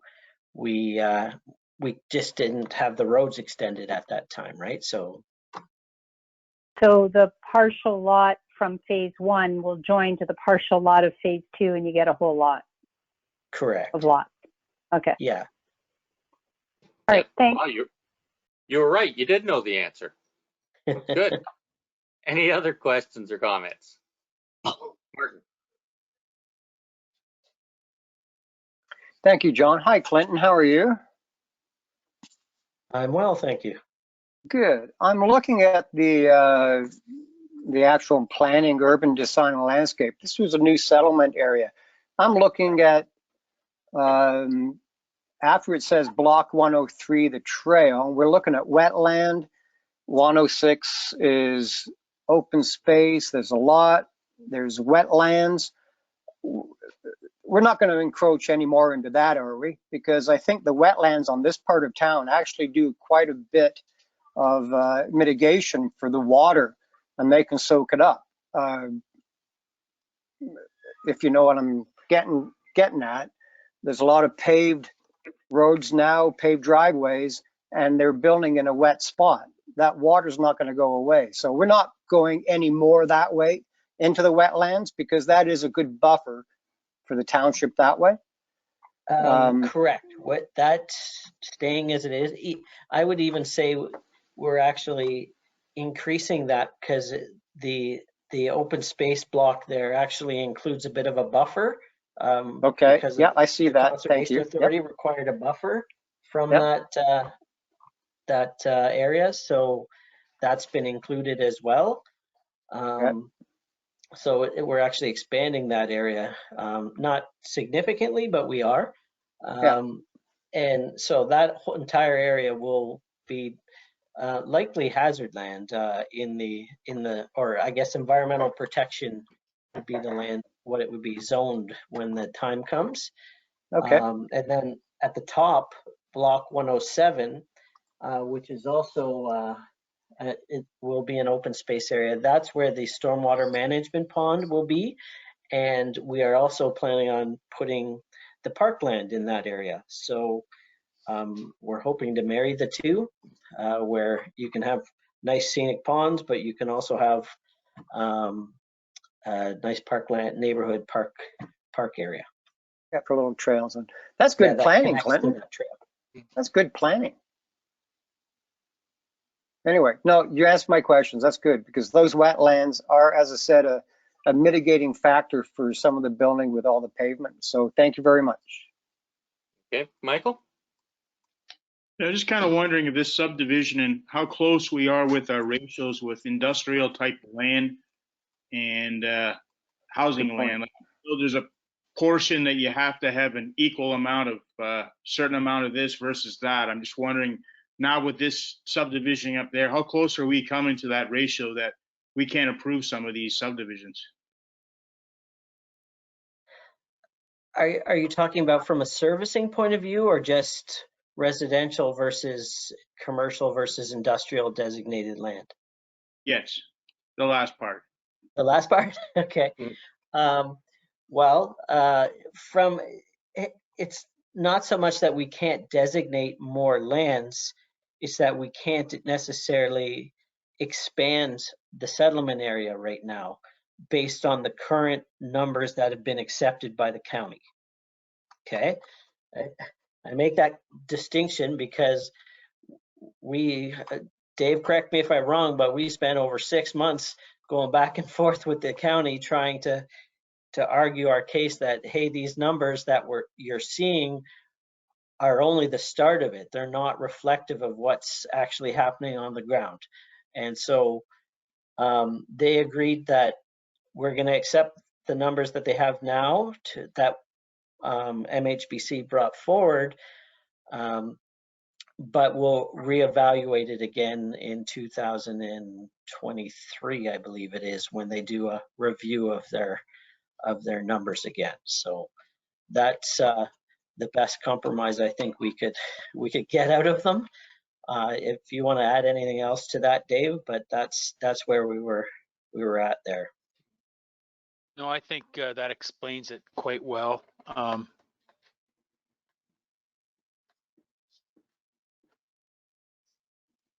Yeah, and that came up at County Council, where and Scott Taylor mentioned just what you were saying. So, yeah. Barbara. I just wanted to elaborate because there is the other part of the equation that's just as important is servicing water, wastewater capacity. You know, at some point, the residential development can't grow if we can't provide the capacity. And I think at some point we're trailing behind in trying to keep up with the development that is coming. You know, the land's being bought up, but by the same token, Michael is right. It's like we need to balance residential with employment lands. And I know that you're working on that, Clinton. So hopefully we can make sure we're finding that balance and we're able to actually provide the service capacity for all of these new homes. Yeah, Through the chair. Yeah. Okay, Clinton and Dave. Certainly, at the present time, we do have more units approved than we do have capacity. However, I'm hoping that's a short-term situation.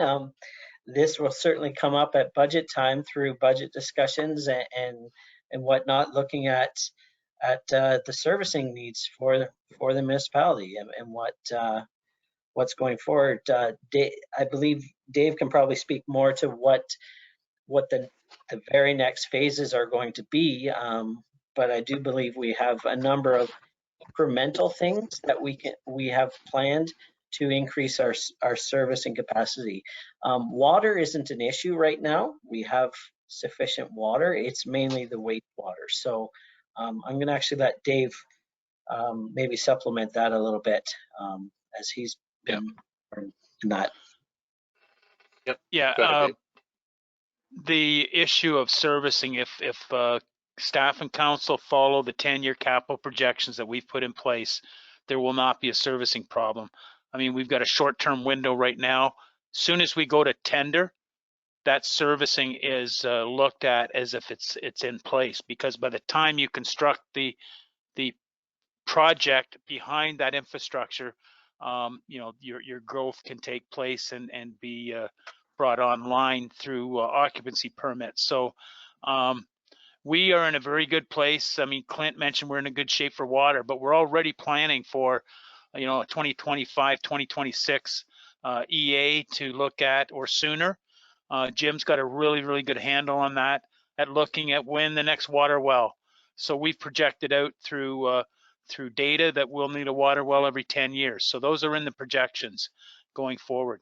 The balance between employment lands and you know, we're working really hard on that as well. I think there's some good projects coming forward, but there, you know, we need to definitely balance them, and I think find ways to find affordable housing. It's great to have employment, but we got to have good employment that and affordable housing that people can live and work here and play here and afford to pay their mortgage at the same time. So it's kind of a very robust solution, and how we do that is will be how we plan things going forward. And I think, you know, the Committee on Affordable Housing is already doing good things that I think we can bring online in time.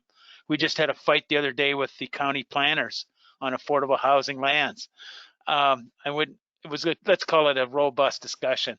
But anyway, we have to find new ways to do these things. Not, and you know, Premier Ford talked the other day about red tape reduction. He's, you know, he needs to keep going, and he knows that, because we have to change policies to make them work. And that comes with a lot of things we deal with. And during our discussions with the Premier the other day, we did talk about infrastructure and the strain it does put on smaller municipalities like ours. And he was very receptive, no solution at the moment, but very receptive to where we are and what's going on, and wants to know more. So I think we're in a decent spot that way. Barb, you had a follow-up? Yes, I guess I'm just a little cautious. The development is happening faster than we can provide servicing right now. We have good plans, but when do we take a pause to catch up, or when do we say, okay, like what is the future? What does the future look like as far as, you know, housing builds? And I guess none of us has that crystal ball, but we keep chasing to provide the capacity. I'm just not. I guess I'm saying slow and steady. Maybe Clinton. You know, Dave always uses the analogy. It's you know, it's a journey, not a destination. But man, like, the building just won't stop, and at some point, will we be able to get that next well? You know, I mean, I know we have lots of water where we are, but we need good water, and we need quality water, wastewater capacity, and all of that needs to be a plan well thought out. So, Clinton, you had a big smile on your face and your hand up, so. But Dave would like to answer that, and then Clinton. Well, go ahead, Clint. You take a run at it. No. Okay. The first thing, normally planners would run away screaming if we said we were going to approve stuff that we didn't have servicing for. It took a really long time to adjust to that change. But we've put in enough safeguards, I think, to allow us not to get too far ahead, that we can feel confident that we can still meet those obligations going forward. So, and by that I mean we can then do things incrementally. That's not going to be, okay, tomorrow you need to come up with $16 million for a new plant. We don't want that situation to happen. So we're doing it incrementally, so that doesn't happen. So we put in our holding provisions. We put in right in the subdivision agreements that there is no guarantee for your servicing allocation, because we've advised you up front, right at the beginning, that there isn't any available. Okay, so we've done it up front. We do it in the holding in the zone. We do it in the subdivision agreement. So we have all of those safeguards in place that development is approved. However, it's not going to proceed. We put a pause on it until that next level of servicing comes online. And that enables us then to look at, say, okay, we have, I think roughly now we're up to about 600 or 700 units now, if I'm not mistaken, that are in the approval process, or like draft plan approved, but not final approves. So that will eventually require servicing. So at that stage, we can say, now let's get a system in place to address maybe 1,000 units. So that'll deal with all of those and give us a little bit of surplus. And in the meantime, then we can look at the bigger solution and work to it slowly, as opposed to the full plant, I guess, as you will. Yeah, and I'll add to that by saying that our system is very, very, I guess, controlled and managed, in that we get annually from at the end of every operation year with regard to water and wastewater, we get a report from Triton, as you know, that tells us what our reserve capacities are. And you know, the 2021 reserve capacity report, we pretty well gobbled all that up with regard to wastewater. So there isn't any available. And we can't give it out if we don't have it. It's simple as that. We track it very closely as to what's committed. And right now, I mean, you know, Triton are planning and doing things for the EA, and that EA process is looking at stream capacity. We want to double the stream capacity in the Foley drain, and we want to look at small pieces of expenditure of that 16 million that will get us 300, 400, 500, 600 units of reserve capacity that would last us the next 3 or 4 years, since we're on a 200 home per year build rate. The other thing too is you don't want, you know, a whole bunch of capacity that you've paid for sitting out there doing nothing. That's kind of like putting, you know, wheat in a bin and not feeding it for years and years and years. You may as well sell it and get it out and use it and take advantage of that investment. So anyway, what we're doing is iteration steps, but at the same time, Triton are planning and working with Jim. They're doing a great job at looking out 10 years and looking at, do we need to put a pipe to the Grand River long term after we get past this this next phase of building over the next 5 to 10 years. So you know, there's many things they're looking at. We'll hear a lot when the EA finalizes shortly, and but we'll have capacity to start reissuing capacity next year. That's their plan. Okay. Thank you. So I did have one more, Mayor Woodbury, if I may. Yeah, okay, go ahead. It's kind of twofold. I guess we did get that notice, Clinton, about the First Nations and the moratorium on development 6 miles either side of the Grand. Not sure how that affects us, but what about schools? Are you having that dialogue, Dave, with the school board? I mean, Clint do we is have, smiling. I'm just feeding you all these questions, Clinton. So we just met with the school board. Okay. So anyway, we did have the same conversation 3 years ago and haven't heard anything since. I guess I'm throwing them under the bus a bit, but they do have a serious problem with capacity, and they're going to be putting more portables in. But I think they're really engaged right now at finding a spot quickly. And Clint and I had a good meeting with them and recommended a lot of ideas. We also talked to the county planners. I was surprised they're not engaged yet to help out the school board, but that will be discussions. I'm hoping they'll come back and have more discussions in the coming months, because we were very hard on that they need to solve these traffic problems around schools and and get a place that will solve it long term for them. And I think we have a good plan, and they have a good plan. If depends on how it's executed. Mhm. Okay, Thank you. thank you. I'm not seeing any other hands up, so we can move on. Is anyone opposed to this motion? Okay, and that is carried. Next is the bylaw, moved by Jim, seconded by Martin. Any discussion on the bylaw?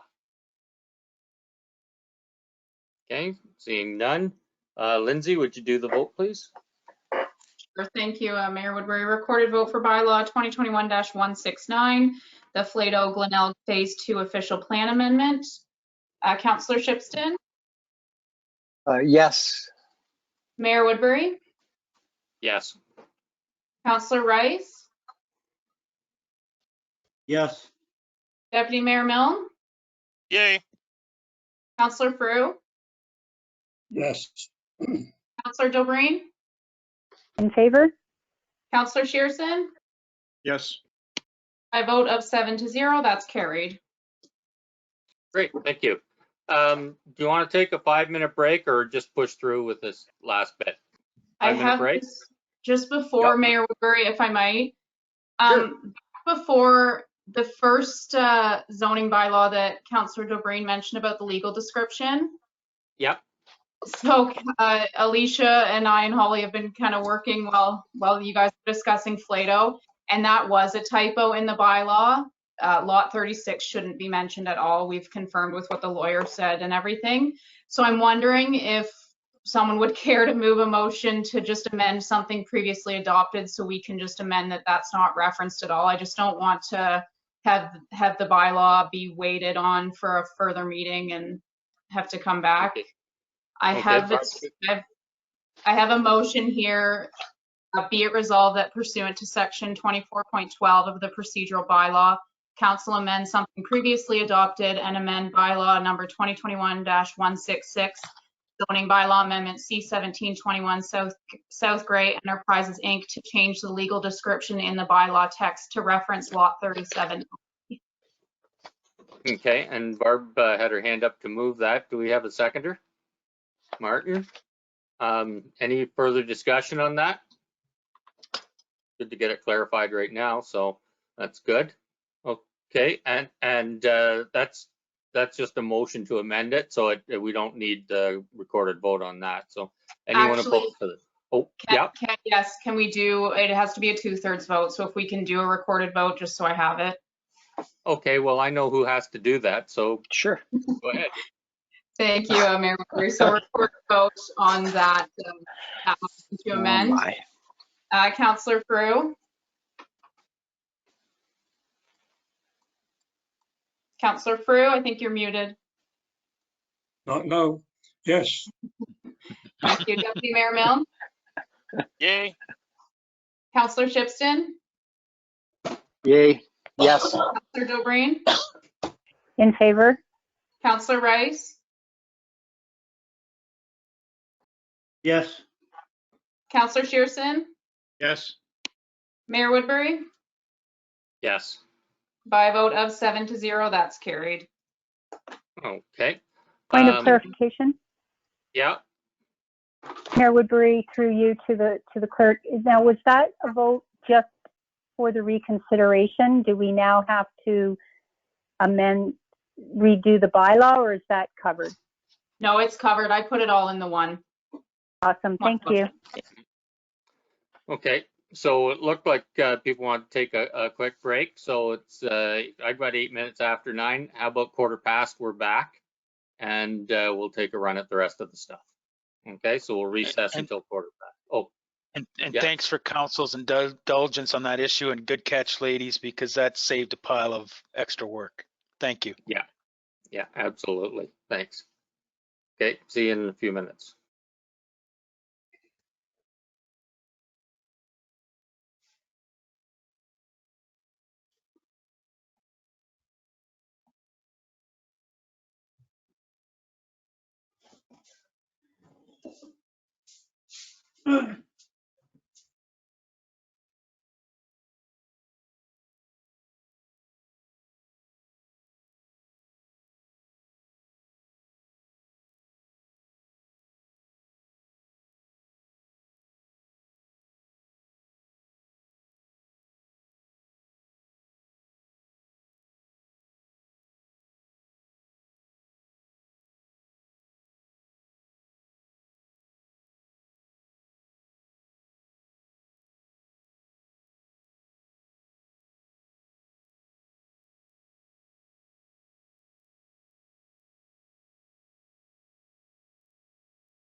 9:15. I see 3 of us. 4. Lindsay's back. Barb, Michael. We Sorry got if I enough ate to my start. supper, Mr. Mayor.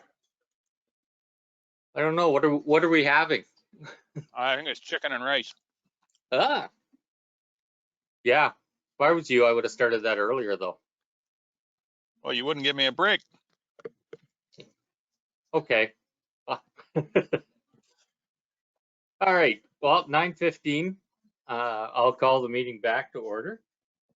We're at 9.2.1. I have a motion moved by Jim and seconded by Jason, and that's the annual review and policy statement. Anything you wanted to add to that, Kevin? No, just we need the mayor's signature on the policy statement for the year 2021. Okay, thank you. I don't imagine there's any questions on this. This is an annual thing. So, do you have that at the office, Kevin, or will it be at the township office? Lindsay will get it for you. Okay, good. We'll take care of it. Thank you. So if there are no questions on it, is anyone opposed to this motion? Okay, and I'll declare that passed. Thanks, Kevin. 9.3.1 moved by Martin, seconded by Barbara, and it's the annual indexing of development charges, and that's Liam's report. Oh, there you are. Hi, Liam. Anything you'd like to add to this? Nope. Okay, that sounds like one of Clint's comments for his planning stuff. Any questions on this? Barbara. And then Martin. Well, I'm not sure this is a Liam question, but hi, Liam. Nice to see you. With 11.5% construction price index, is Bev still on the call? I wonder. Does anybody anticipate a slowing in builds?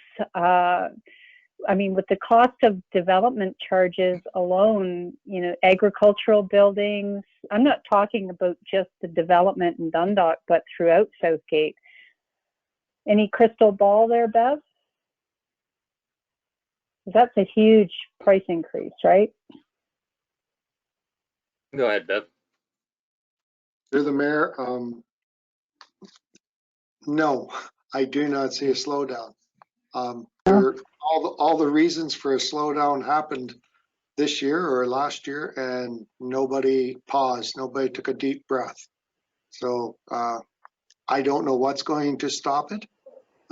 Maybe the banks will finally say enough's enough and raise interest rates, but that's something you'd have to ask the Bank of Canada what they are planning on doing. And I believe with our current situation, they're looking at trying to increase the economy. So I do not foresee my crystal ball says no, keep going. Okay. Wow. Okay. And I think, thanks, Bev. And I think that with the increased costs of materials and everything else, as much as I hate to see this percentage, it's development paying for development, and the price of that's skyrocketing. So it's one of those things of, looks like we're at the place we're stuck. Any other questions or comments? Oh, Martin, you had something. Go ahead. Yeah, thanks, John. This is for Liam or Dave. So the 11.6, it is a jump, but it's not just the Southgate Township. It's everywhere. That's what I get from this. That's the only thing I care about. It's not just us. It's everywhere. So something we have to deal with. Mm-hmm. Okay, just confirmation there. Thank you. And just a comment with Bev's comments. I've asked Bill around working for today, and he's turning down work for the next 2 years because he can't keep up. So in a way, the economy is going to be growing for builders because there's going to be throw-offs from the established ones to upstart builders. So it is a crazy time. It is a crazy time. So anyway, yeah, that's all I needed to know. Thank you. Okay, thanks. Dave? Muted. Anyway, the decision we make today to put this in place is going to have very next to no impact on definitely residential, because the builders have to build these houses. They've already sold them. They're committed to delivering on a certain dime to close. The price of materials is going to affect them more than the price of this development charge. Say it's about $3,000 more on a residential unit. But you could see impact if this continues at this rate, definitely impact in 2 or 3 years time. But we're already starting to see, I talked to a real estate agent guy, the other day, and he's seen a $50,000 back off in normal residential housing, but still not very affordable. Yeah. And the other thing that I would share with you is development charges will likely change again in 2022 in November or thereabouts. Could be October when we put our new development charges bylaw in place, because we'll be doing that study starting early next year and reviewing all the projects that should be in the asset management, or sorry, that should be in the development charges background study. All right. Okay, thanks. Any other questions or comments? Okay, seeing none.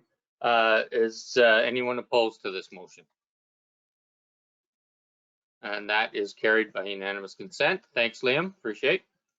Next, on to Lindsay's reports. 9.4.1, moved by Barbara, seconded by Martin. And this is Committee of Adjustment appointments. Lindsay, did you want to add anything to that? I don't think so, Mayor Woodbury. This is a yearly thing, just to appoint members for next year. Okay. Any questions or comments from council? Okay. Is anyone opposed to this? And that is carried. Next, moved by Michael, seconded by Barbara. 9.4.2, the bylaw for the Committee of Adjustment members. Any discussion on the bylaw? Okay, Lindsay, your turn.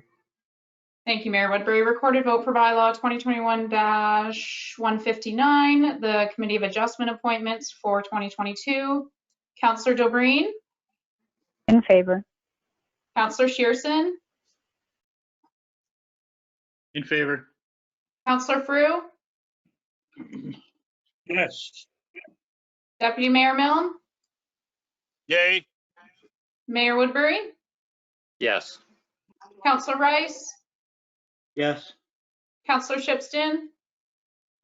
Yes. By a vote of 7 to 0, that's carried. Okay. 9.4.3, moved by Martin, seconded by Jason, and that's the council conference attendance. Anything on this, Lindsay? If I could just request a friendly amendment to add the OSAM conference to the list. I didn't think they were doing something, but they are. So that's the Ontario Small Urban Municipalities Conference. If I could just add that at the bottom of the list there, and if anyone's interested to go to that. Okay, no, I think that's a good idea. That I'd been to that years ago, and it was a good conference. Okay, so how do you want to add this, Lindsay, or do this? Did you want to just see who wants to do what? We'll go around the table, or? I think so. That's what we've done in previous years. If I can start by naming them. Any interest? So Roma, I guess I can add. Roma is the only one so far that is virtual. The rest seem to be that they will be in person. I mean, that could change, I guess, with COVID, but they are supposed to be in person. Other than Roma is for sure virtual this year. Okay. Or 2022. Yep. Okay. So, yeah. So Roma, I'll just get a list going and then. Okay. Who's interested in going to Roma? Barbara? Sorry, No? I wanted to ask a question where the OSAM conference was being held. I believe it's Brantford. Oh. Same Yep. place it Thank was you. supposed to be in 2020. COVID's been going on. Get my years mixed up with it. Yeah. Yeah. Okay, thanks. So it's not like it's in the town of Blue Mountains or something like it was No, one no. year. Okay. Yeah. Yep. So Roma, Is anyone interested in the Roma one? Okay, that settles that one. none. Looks like none. Oh, Martin? With the virtual meetings, how does that work? John and Dave and some other, do you start at 9 o'clock and you break, or do you go on all the day on the computer, or? And Yeah, what they do is they'll send you a schedule of when the things are live, Right. and you'll have your choices of the different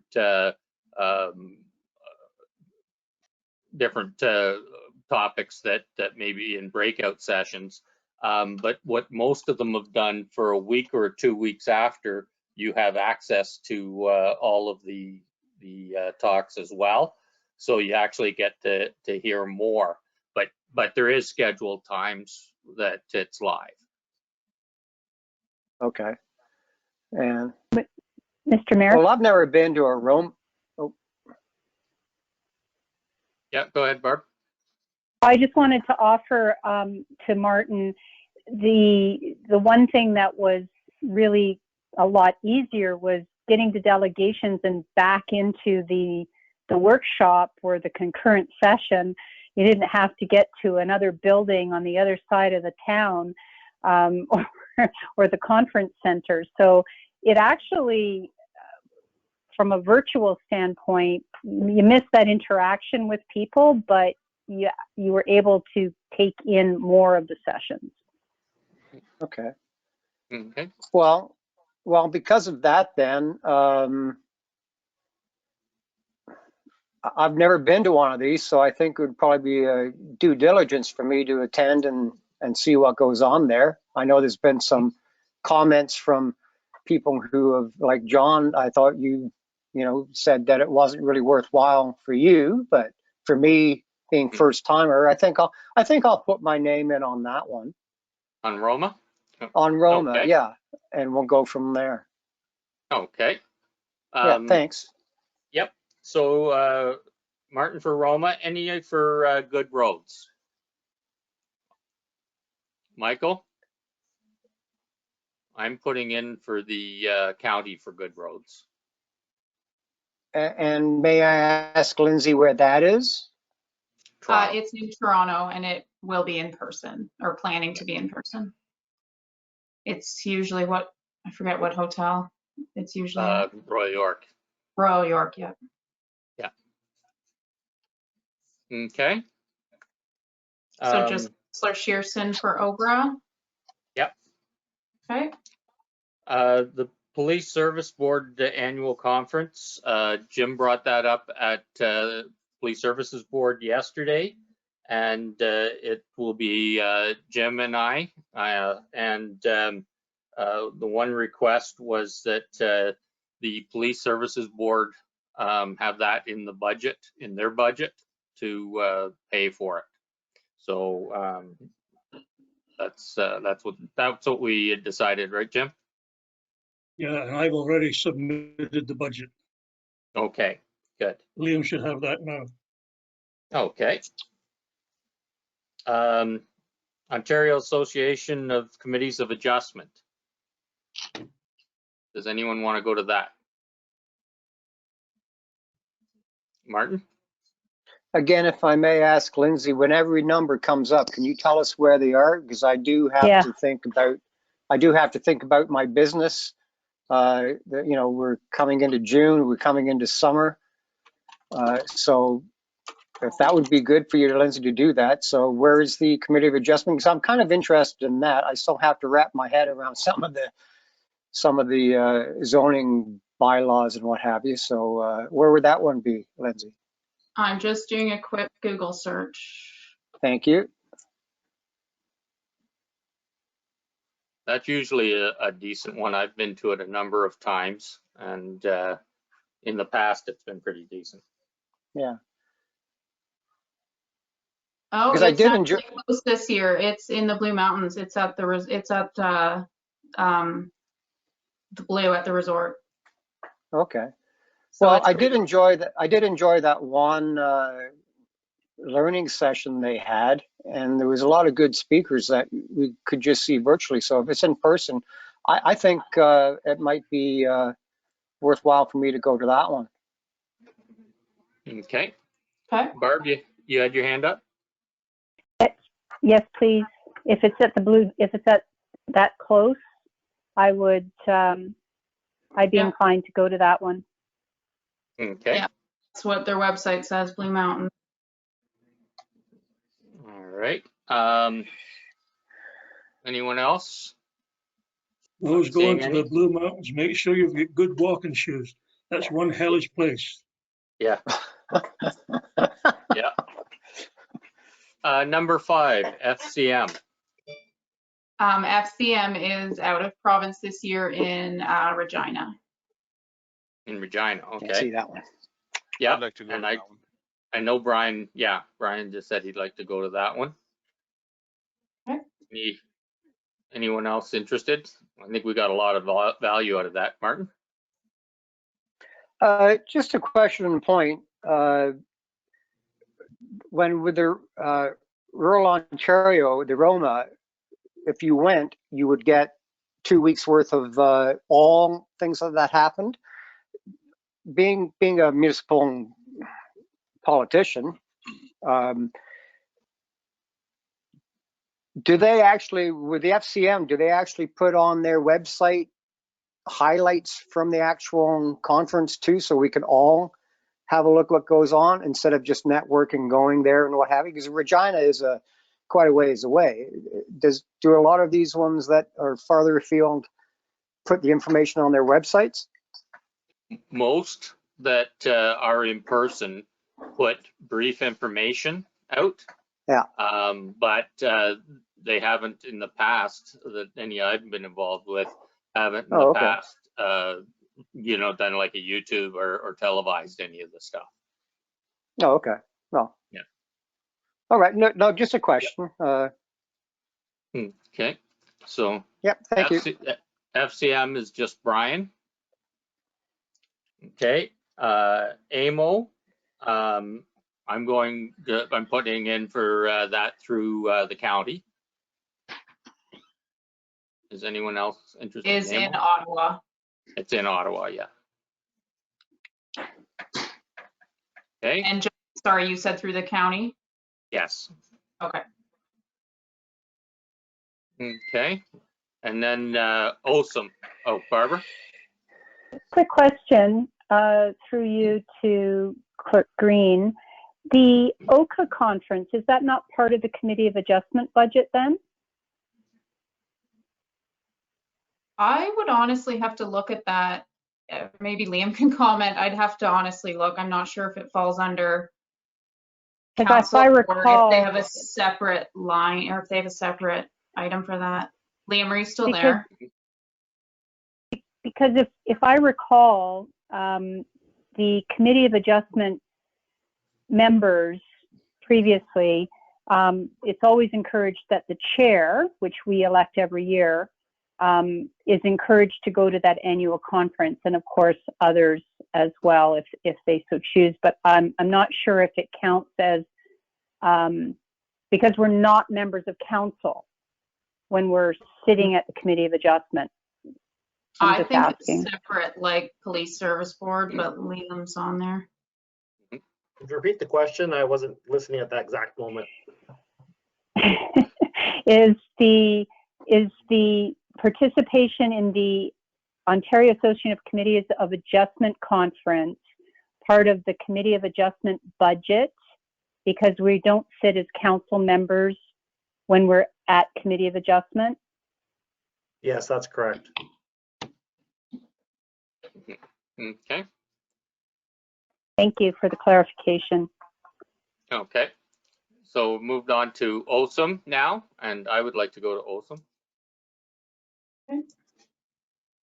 Martin? I go,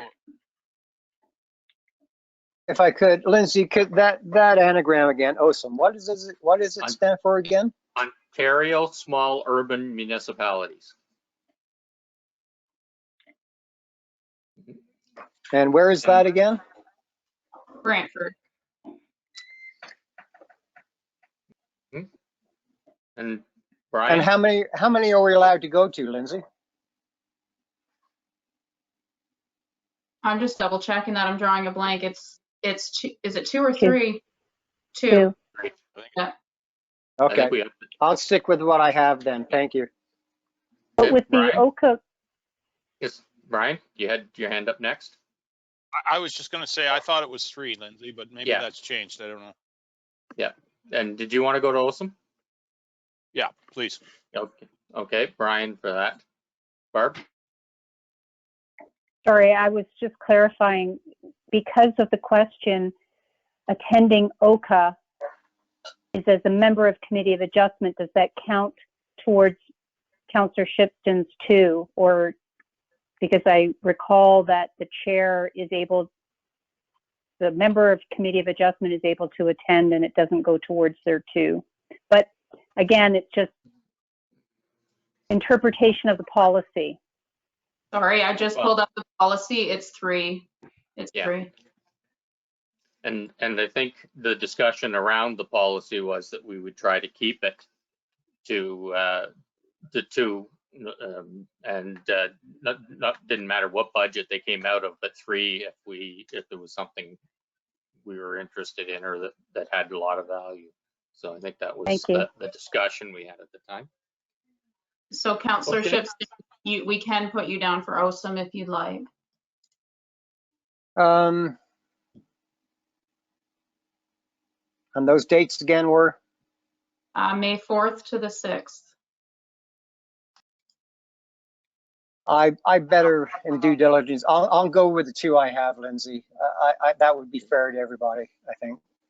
Okay. Okay. So, do you want me to What- review Mayor Woodbury, just so I, oh, sorry. Yep. Yeah, Lindsay, what kind of time frame do you have to cancel if we put her name in? Like, I don't want to call it. Depends. Yeah, it just depends when they open up for registration. Right now, Roma and I believe OGRA at least opened their accommodations. So it just depends when they open and what their cancellation policies are. Sometimes we have the opportunity, if something happens or whatever, we can offer it up to other people in gray, like other municipalities, and that's worked in the past. But we would hopefully be able to cancel and at least get most, if not all, the money back. Yeah. Okay. Well, yeah, okay. Because of that, then I'll stick with the 2 I have, Lindsay. Thank you very much. Okay. Jim? Go ahead, Jim. Lindsay, could you put me down for the Committee of Adjustment, please? Sure. Yep. Okay. Okay, so do you want me to just review the list just to make sure we're Sure. all? Yep. Okay, for Roma, I have Councillor Shipston. For OGRA, I have Councillor Shearson. For Police Service Board, Councillor Frew and Mayor Woodbury. For Committee of Adjustment, Councillor Shipston, Councillor Dobreen, and Councillor Frew. For FCM, Deputy Mayor Milne. Nobody for AMO. And for OSM, Mayor Woodbury and Deputy Mayor Milne. Okay. So that's last call on this. And I'll call the question. Okay. Is anyone opposed to the motion? That is carried. Thank you. Next, 9.4.4, moved by Barbara, seconded by Jim, and it's the voter list management services agreement. Okay, Lindsay? So this one's pretty much, we kind of have to have it for the election. We had it in 2018. It's the system that we manage our voters list with. In 2018, when we were at the farmers market and the help centers, that's the system we were using to add people to the voters list and amend the voters list. So it's definitely needed. Every municipality has it, and it incorporates with our voting system. So Okay, any discussion on this? Looks like we're all discussioned out on this. And anyone opposed to this motion? And that is carried. And next is 9.4.5, the bylaw to go with that, moved by Brian, seconded by Jason. Any discussion on the bylaw? Okay, go ahead, Lindsay.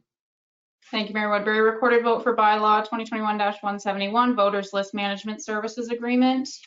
Councillor Rice, Yes.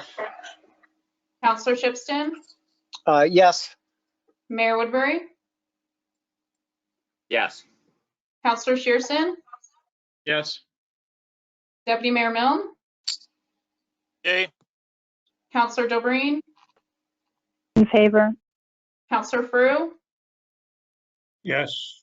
By a vote of 7 to 0, that's carried. Okay, thanks, Lindsay, for those. Mayor Next Woodbury, we we move. can do a motion to go past 10 p.m. before we head on. Okay, I was going to talk fast and hope we didn't need it, but we can do that. Just in case. Just in case? Okay, who would like to move that? We can go past 10. Martin and the seconder? Jason. Any discussion? Brian, you want to Just a discuss? question, Mr. Mayor, just a question. How long does this permit us to go? Just another hour at the most, or for like to midnight? Only till 11. We're not going past 11. All right. Yeah. But the plan is we're not going past 10 still, but we're going to work on that, see how it goes. Anyone opposed to the motion? And that is passed. So, yep. Thanks, Lindsay. Next, we have Kayla's report, 9.5.1, moved by Jim, seconded by Michael, and that's about the administrative, finance, and bylaw assistant. Hi, Kayla. That's been a long day. I think I started on camera with you and Dave about 6:45 this morning. So, and Brian. Yeah. So, okay. Anything you want to add to your report? Good evening, everybody. No, I do not have too much to add. I think I said what I needed to on this report last time. This is just bringing back from the Job Evaluation Committee. Okay. Any questions or comments? Brian. Sorry, Mr. Mayor, I don't want to drag this out, but I have to question on the first page, it shows supervisor's job title. So this position has 2 supervisors. To my mind, that's just a mess waiting to happen. 2 other things, if you go on further, whoever this person that's going to do this job, they're going to do whatever is described, plus admin support for economic development, plus backup for building admin assistant. I mean, holy mackerel. I know we've got some great people in this township and great people working for us, but this, to my mind, we're asking a lot and maybe too much. I'm just a little bit hesitant here to see what I'm seeing here. So maybe, Kayla, can you talk me through this a little bit, please, and bring me back down? Good yes. So yes, it is. We are trying to, we took a look at where the help is needed, and that's what we've based this on. We do currently have somebody in the office that is helping in these areas, minus the backup to the building department admin, and that would just be in their absence. Does that answer your question? It does. Please talk to the 2 supervisor thing, please. Yes, sorry, I missed that. So we have previously done this with one other position that I'm aware of, and it did seem to work okay, but if council wished just to have one, I think we could probably work that out. Okay. Barbara. And then Martin.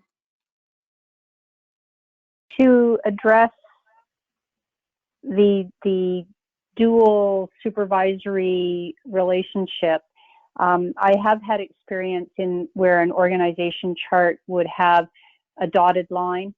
So your primary supervisor would consult with the dotted line supervisor on performance reviews and things, but you are directly supporting those individuals. I think that it can work when there's two supervisors that collaborate and there's a primary as well. Not as far as supporting multiple individuals, I think some of these positions are pretty self-supporting, but where there may be fielding calls or referring things to those managers. Is that kind of where you're thinking as far as economic development, Kayla? It's minimal support, but it's there should it be necessary.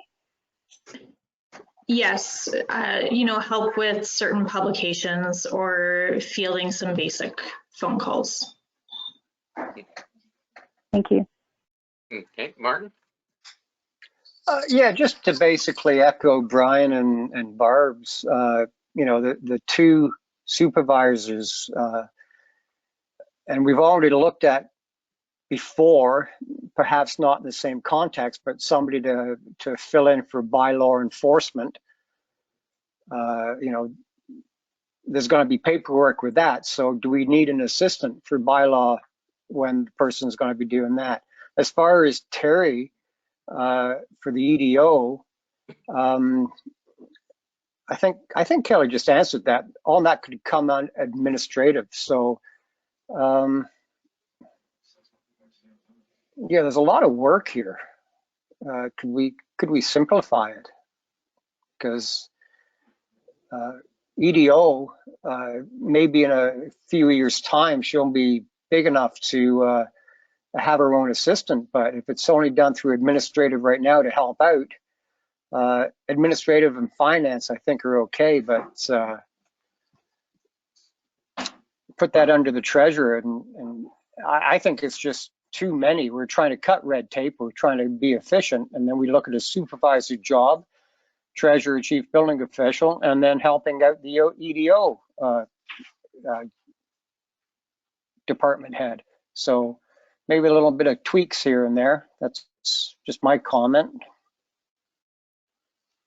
Okay, Michael? Yeah, I just see this is another full-time position. I think we need to, look at how many new jobs we're creating out there. I mean, I know this hasn't been approved yet in the budget, but I mean, we're looking at adding 3 or 4, maybe full-time staff to the departments out there. I think we need to have a look at each one of these and figure out what is actually needed. Like, this is a brand new position. It already looks like it's overloaded. So who's doing the work right now up to this point? I mean, over the last few years, we've been adding administrative person, HR person, this person, that person. At what point are we going to stop adding? I mean, at some point, something's got to stop here. Okay, Kayla?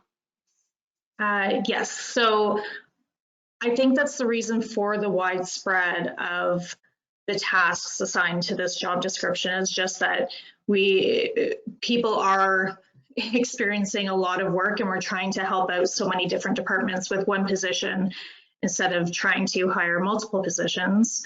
And there is somebody currently in the office that is doing a lot of these tasks, but they're under a contract position, which ends at the end of the year. Okay, thank you. Martin, and then Jason? So with what you just said, Kayla, that this is just somebody there doing all this work in a contract position. This is just confirming that after 6 months, or when her contract is, or his contract is, that they have a job to fall into after the 6 months, judging by what you said. And it's needed. Yeah, as you we said. would have to post. Sorry, Dave, did you want to take that? think it's important to realize that this is a one-year contract to fill a leave of absence. No, no, no. And so Oh. we've had to move things around. Is this not the No. case? With Oh, no. Okay. Okay, Story. Go Yeah, ahead, I Kayla. didn't see that, so. No, it's not. It is a new full-time position. But it is a one-year contract. No. No? No. Okay, sorry, I'm thinking about the other one. Go Yeah. ahead. We have a lot The of big things on. thing is we're trying to support multiple people with this effort. Again, it's a kind of a fallout of building. Building are so busy that we need to provide additional support, and we need to support bylaw enforcement if we're going to go down that road. So if these things come together and we want to do this stuff, we have to support, provide that support. And you know, staff have reviewed it. They don't believe it's an onerous position. As far as who they'll report to on a daily basis, that would be Liam, because he would be overseeing them and likely doing performance review with input from other managers that work with the position as well. So just to clarify too, part of the pay then would be coming out of building budget.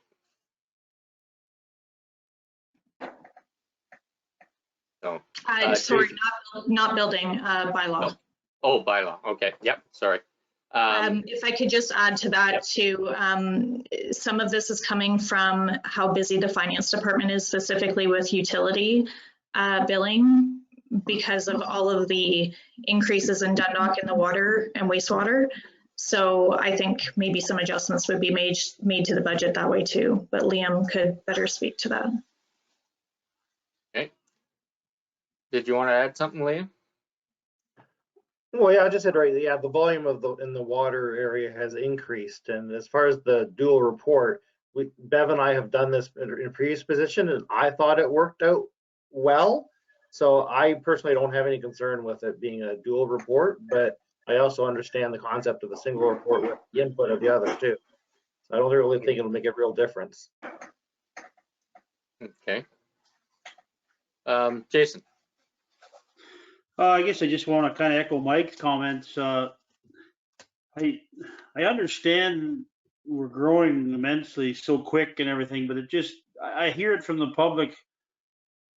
How many people are we going to hire?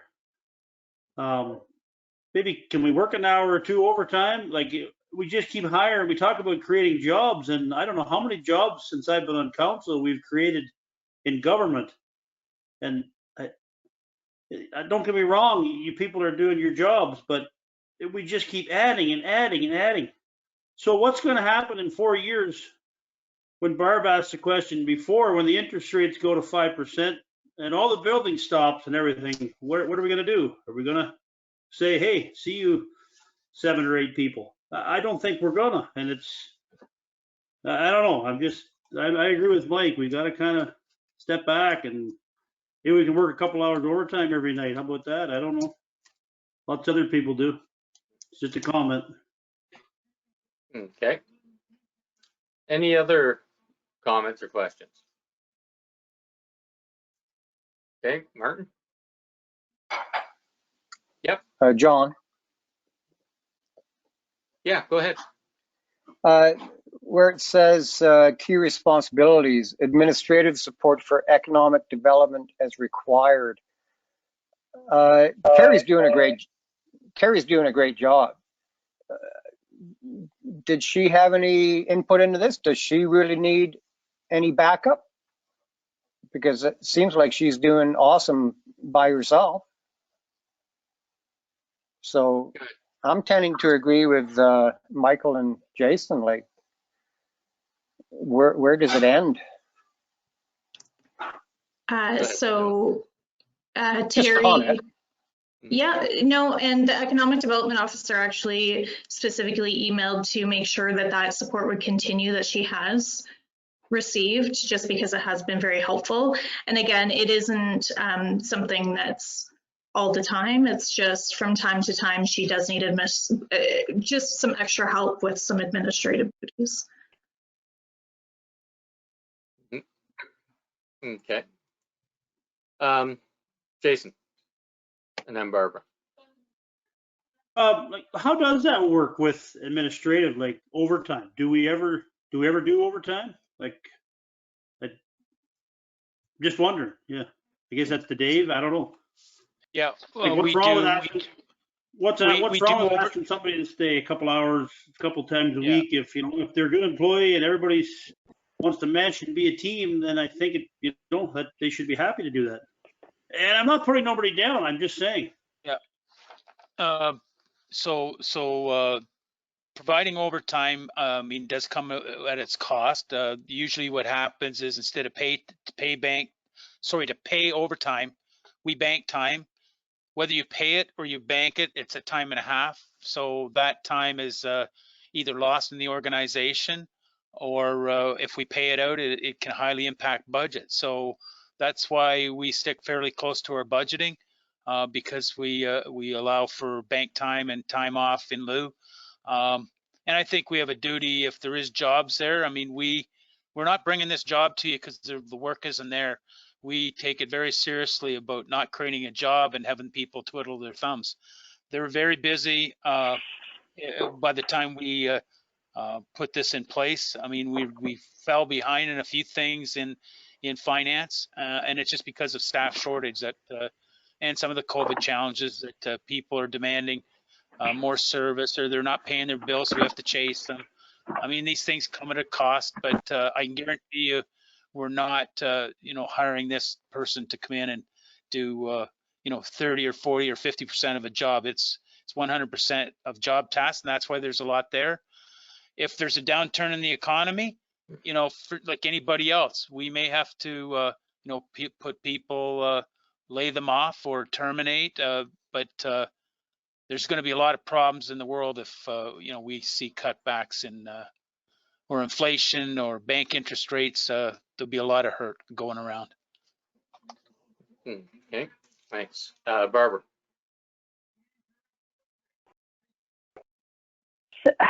So if I'm not mistaken, if this is making a contract position that we hired to help with front counter support, you're proposing to make it a permanent position, and you're also adding responsibilities.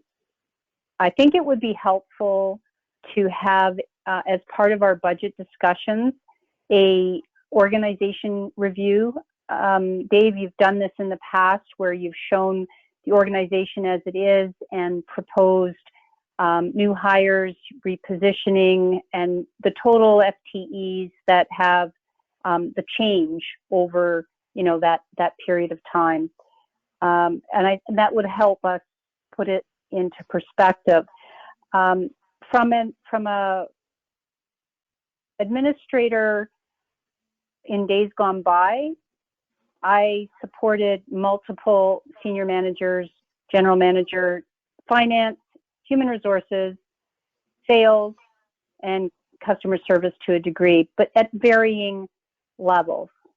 So this position, it's doable. It's not, people are saying there just seems to be a lot in here, but I don't imagine that it's not, I don't want to say that it's undervalued or not onerous, because I'm sure there's a lot to it, and there's going to be multitasking and prioritizing that they're going to have to do.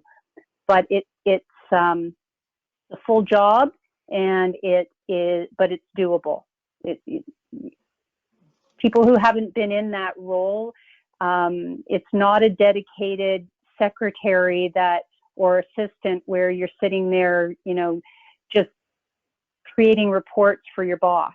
It's much broader than that, and it's more of, and I think Terry might want to add in on what kind of level of support that she's gotten and how that's, because she had her hand up.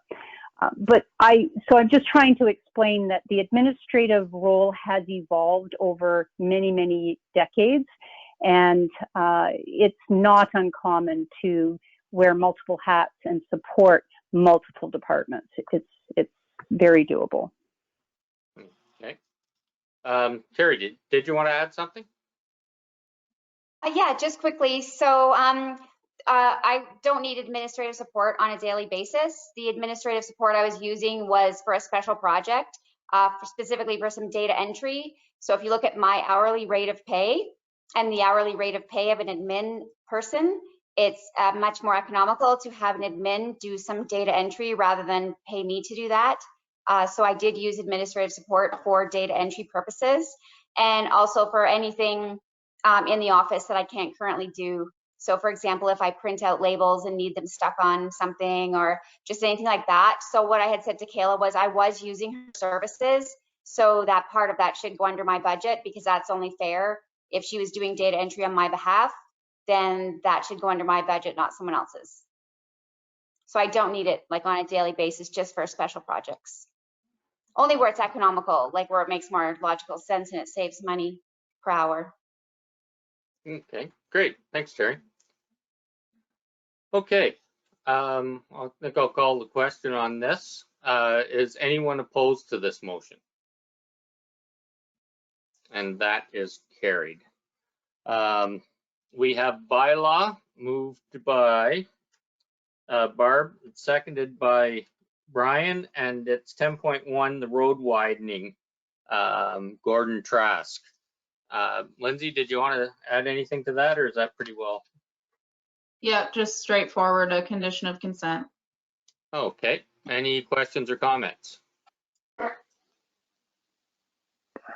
Okay, hearing none. Anyone opposed? Oh, it's a bylaw, Mayor Woodbury, so do recorded. So we're not opposed to Lindsay doing the vote, is what I was saying.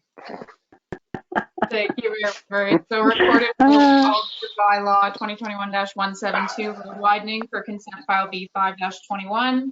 Councillor Jobreen, In favor. Councillor Shipston, Yes. Councillor Shearson,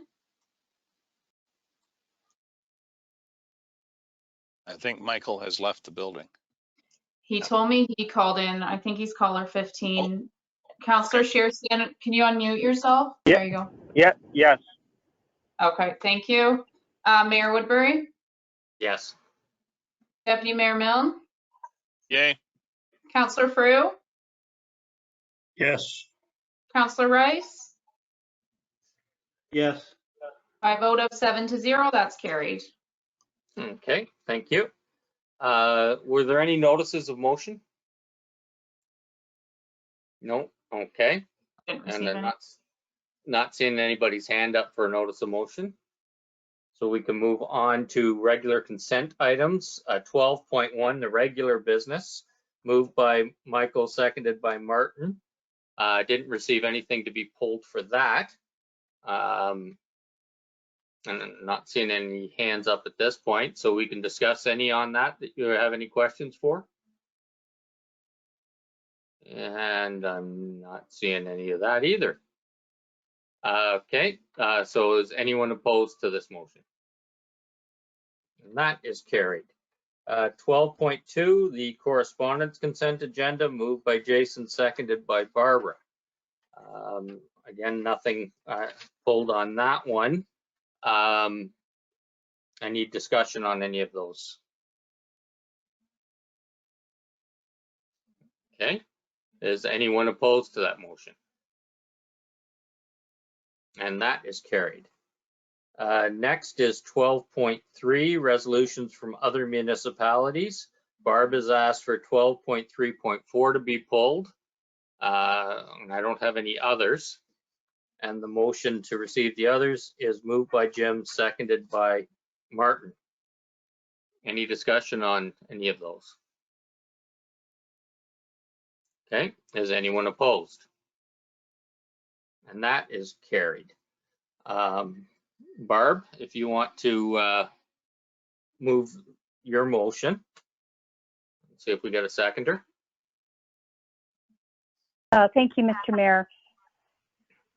The resolution is, be it resolved that council receive the municipality of Kincardine Smart Holiday Hours resolution as information, and that council that the Council of the Township of Southgate support the municipality of Kincardin's request that SMART reinstate holiday transportation services, and that council direct staff to notify the SMART board and other member municipalities of the township's support.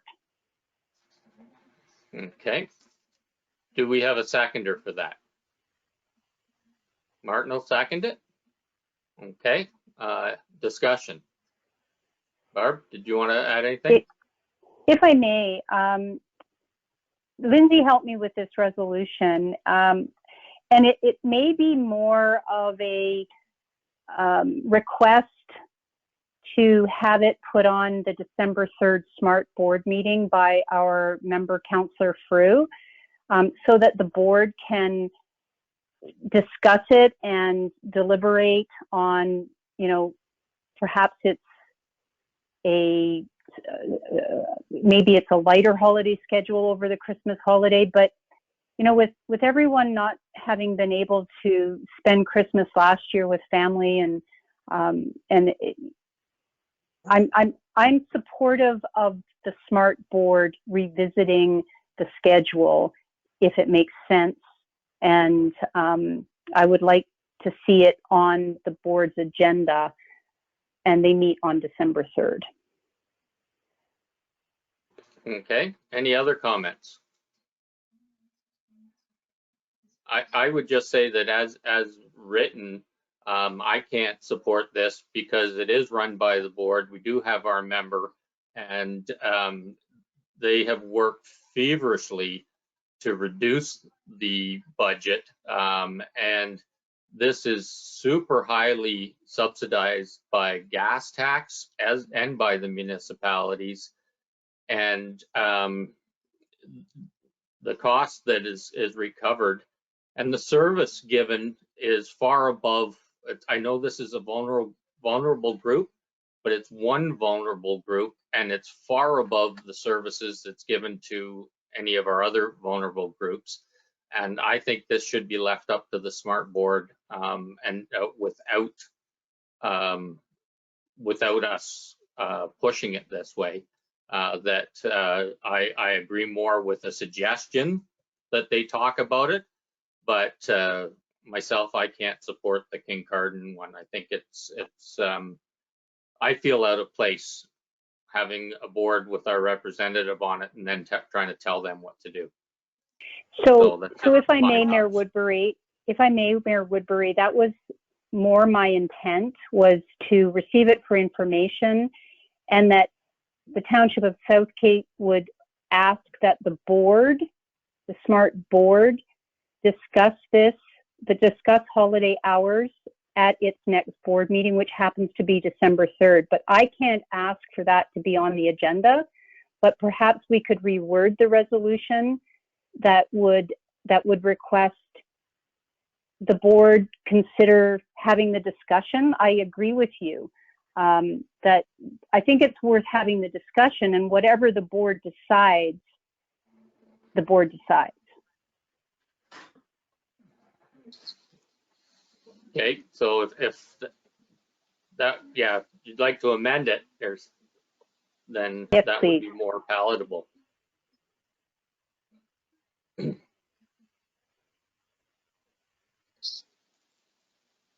Yeah.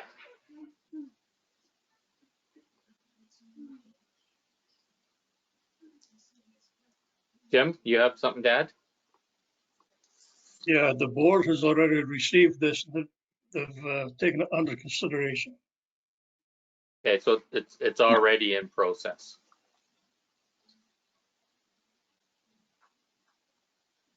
Does that, Martin? Yeah, Jim just echoed my feelings about this as it came up.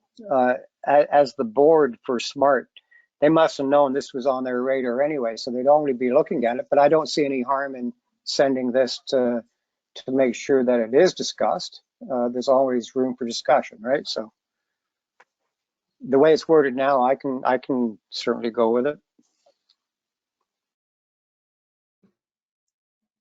Okay. All right. Any other discussion on this? If I may? Could it be more specific to holiday hours over the Christmas? I think that's the key, is that it's over the Christmas. Christmas holiday. I don't like using the word holiday twice, but discussing holiday hours over the Christmas weekend, because it's covered. It's actually a Saturday, Sunday, Monday, Tuesday, that break. Thank you. Okay. And whatever the board decides is the decision. I just would like them to have the discussion further. Well, and Jim says that they already have the paperwork and are looking at it. So to me, this Great. is all Well, redundant. Okay, any other discussion on this?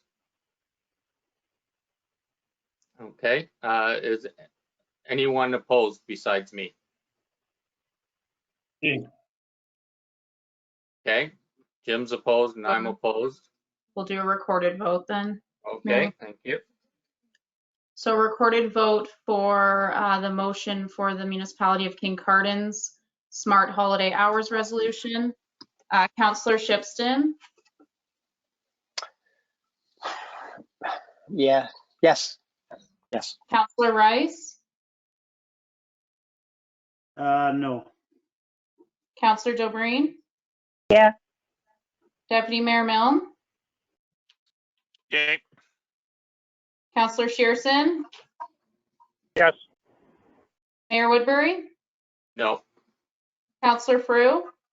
No. I vote of 4 to 3, that's carried. Okay. Quick thing on the county report. There wasn't a lot that pertained to us. Oops, there it is there. There was a lot to do with a subdivision in town of Blue Mountains. There was some funding talks about how to do different mortgage things and pay it off and purchase a building in Owen Sound for transitional and supportive housing. But that was about it. Brian, was there anything else worth? Nope, you nailed her, Mr. Mayor.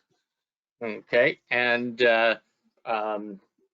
just to let people know, the deputy mayor of the town of Blue Mountains, Rob Potter, passed away this week. So that was something there that happened.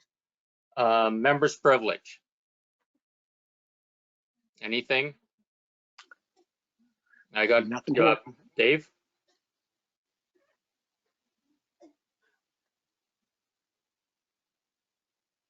You're muted, Dave. You are muted, sir. Sorry about that. Consuming time we don't have.